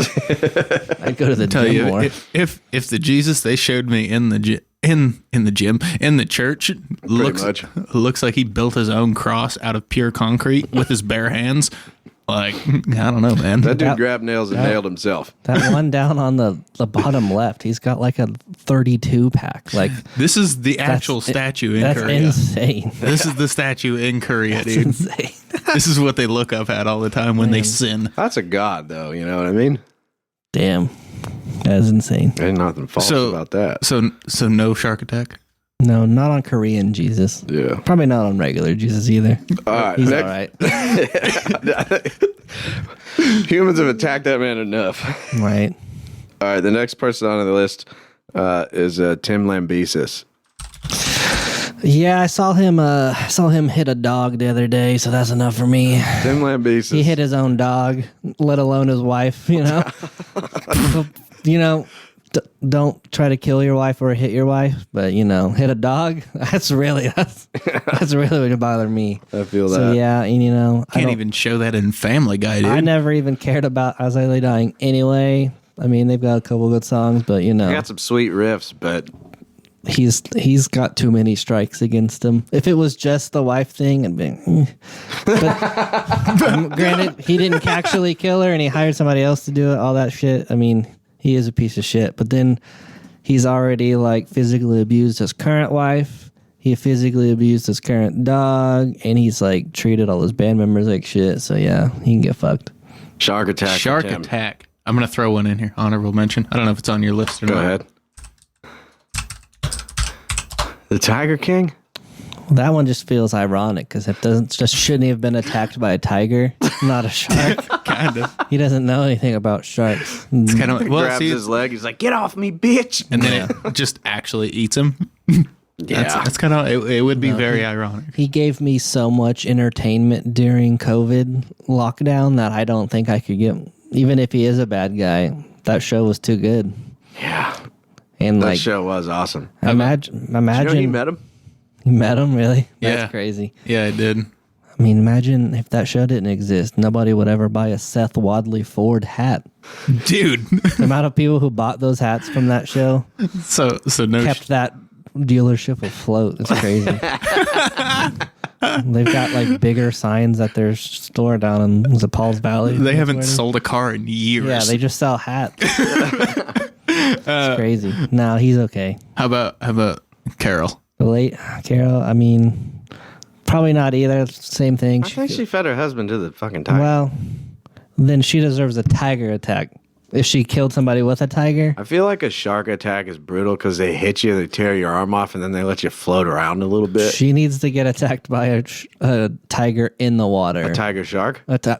Ooh, tiger shark. Tiger There shark. it is. Brilliant. Feed her Yeah. to the tiger sharks. Yep. All right, back to your list. The next one we have is Oppenheimer, the creator of the nuclear bomb. Man, I don't know. Is he a bad guy? Is he not? Did Japan deserve it or not? you know. Oh, come on, dude. Your favorite cars are from there, aren't they? Yeah, my car's Korean. My car's not Japanese, yeah, which is Hyundai's probably why I liked Korean Jesus so Yep, much. that's why. He's all my inside other your car. all my makes other sense. cars are Japanese because I have a Nissan. My wife has a Nissan. I've had a Mazda. I've had a Honda. The creator of the nuke, does he deserve a shark attack? I don't know. Depends on his intentions, you know. Was it to wipe out a race or was it to just get back at a country that fucked us up? I don't know. It's I mean, questionable. Russia was going to do it anyway. I also haven't seen Oppenheimer I haven't seen it either. or the Barbie movie that came out at the same time. The Barbie Basically, movie? same movie. Honestly. Barbie and Oppenheimer came out like the same weekend, and there were a lot of people who went and saw both of them at the same time, and they called it Barbenheimer or something like that. They're like, you go see Barbie movie, you immediately leave, and then go into the theater for Oppenheimer and watch both of them back to back. That was I like a thought the big Barbie movie was awesome. thing. I didn't see that one either. My It's wife so- did. it's She told so me about fucking funny, dude. it. Yeah. It's hilarious. All right, last guy on the list. I picked this guy because I was going down one path to find out who made this organization, and it turned out to be somebody that surprised me. Oh boy. Abraham Lincoln, the man who pretty much set the slaves free, also created the IRS. I didn't know that part. Fucking shark attack. That's rough for me because He freed the black slaves, but made everybody a slave. That's rough for me because this year is the first year I've ever owed taxes. But not only that, like me and my wife owe like a lot. Like I'm gonna have to do like a fucking payment plan with IRS this year. So that's rough. That's rough for him because he did. But the other thing he did definitely outweighs taxes. So it's kind of like I should probably not say shark attack as much as I want to. I can't do that for personal reasons. Feels wrong. Yeah. I'm like. You let a whole race of people exist. I didn't know that. You know, When I was researching it this morning, I was like, who the fuck created the IRS, dude? he's got- Because they're getting bombed. And it was Abraham Lincoln. I was like, you God, lucky dude. son of a bitch. he's got more pluses. Lincoln Logs, those are pretty fun. True. Just saying. True. Honestly, that outweighs everything. Would we have those without clear the him? debt. I don't know. Absolutely Cool not. top hats without him. Top hats, Other thing right there. Wow, dude. mutton chops. Yeah. So because he created Lincoln Logs, this guy's safe. Freeing the slaves and Lincoln Logs outweighs the IRS, in my opinion. That was a close one. In my Yeah, I had opinion. no idea. Can you believe that? I didn't know that, but I'm also that's probably not signed him. the paper. Probably not him on his own. I'm sure it's like his cabinet probably helped. You Probably know? the CIA. No Yeah. president does any ideas over just like them. true. You know what Yeah. I mean? I mean, maybe back then it was more him, but even now, like, Hard to say. yeah, he can live Can you for imagine now. that? Hey guys, no more slavery. You're free. Oh, if you ever make money, you owe me. You owe me a little bit. Like, god damn, Yeah. dude. You and everybody else. That's a raw deal. Yeah, that's rough. And that's the end of the list. Oh yeah. I think let's wrap this fucking episode. Did I miss any of your shows this month or next month? I Or was gonna read a list. any if you plugs? Go ahead, dude. Plug it up. I will List, I plug, gotta whatever you pull up want. My fucking list of 800 shows. So, next week on the 13th, I think that's Sunday. I don't remember. Sunday, Saturday. We have From the Tides and With Hope Intact. That's a couple of metalcore bands on tour from Texas. We got 3 locals opening for them. And then May 6th, we have Ias Luna, which is like a heavy metalcore, hardcore band coming. They're from up northwest. I think they're from like Portland. We got 4 cool as shit locals on that. Burn the Throne, Tar Creek, Eris, Who Will Know from Tulsa, all on that. Tickets are live for that one on Ticket Storm. And then May 17th at the venue, we have 6 band lineup. That's fucking ridiculous. Pitlock, hardcore band from Arkansas. Eternal Punishment, hardcore band from Dallas. And then we just had to replace a band that dropped, but we have Kaizen, another band from Dallas. And then the homies in Primal Hominid, Taker from Tulsa, and those young kids in football on that one. 6 bands at the venue. It's going to be fucking nutty. And then I'm working on this show. This isn't announced yet, but I'm actually helping the band that put it together. But there's like a new slam band called Double Pump. I think they're from here in Oklahoma City. But it's them and a band from...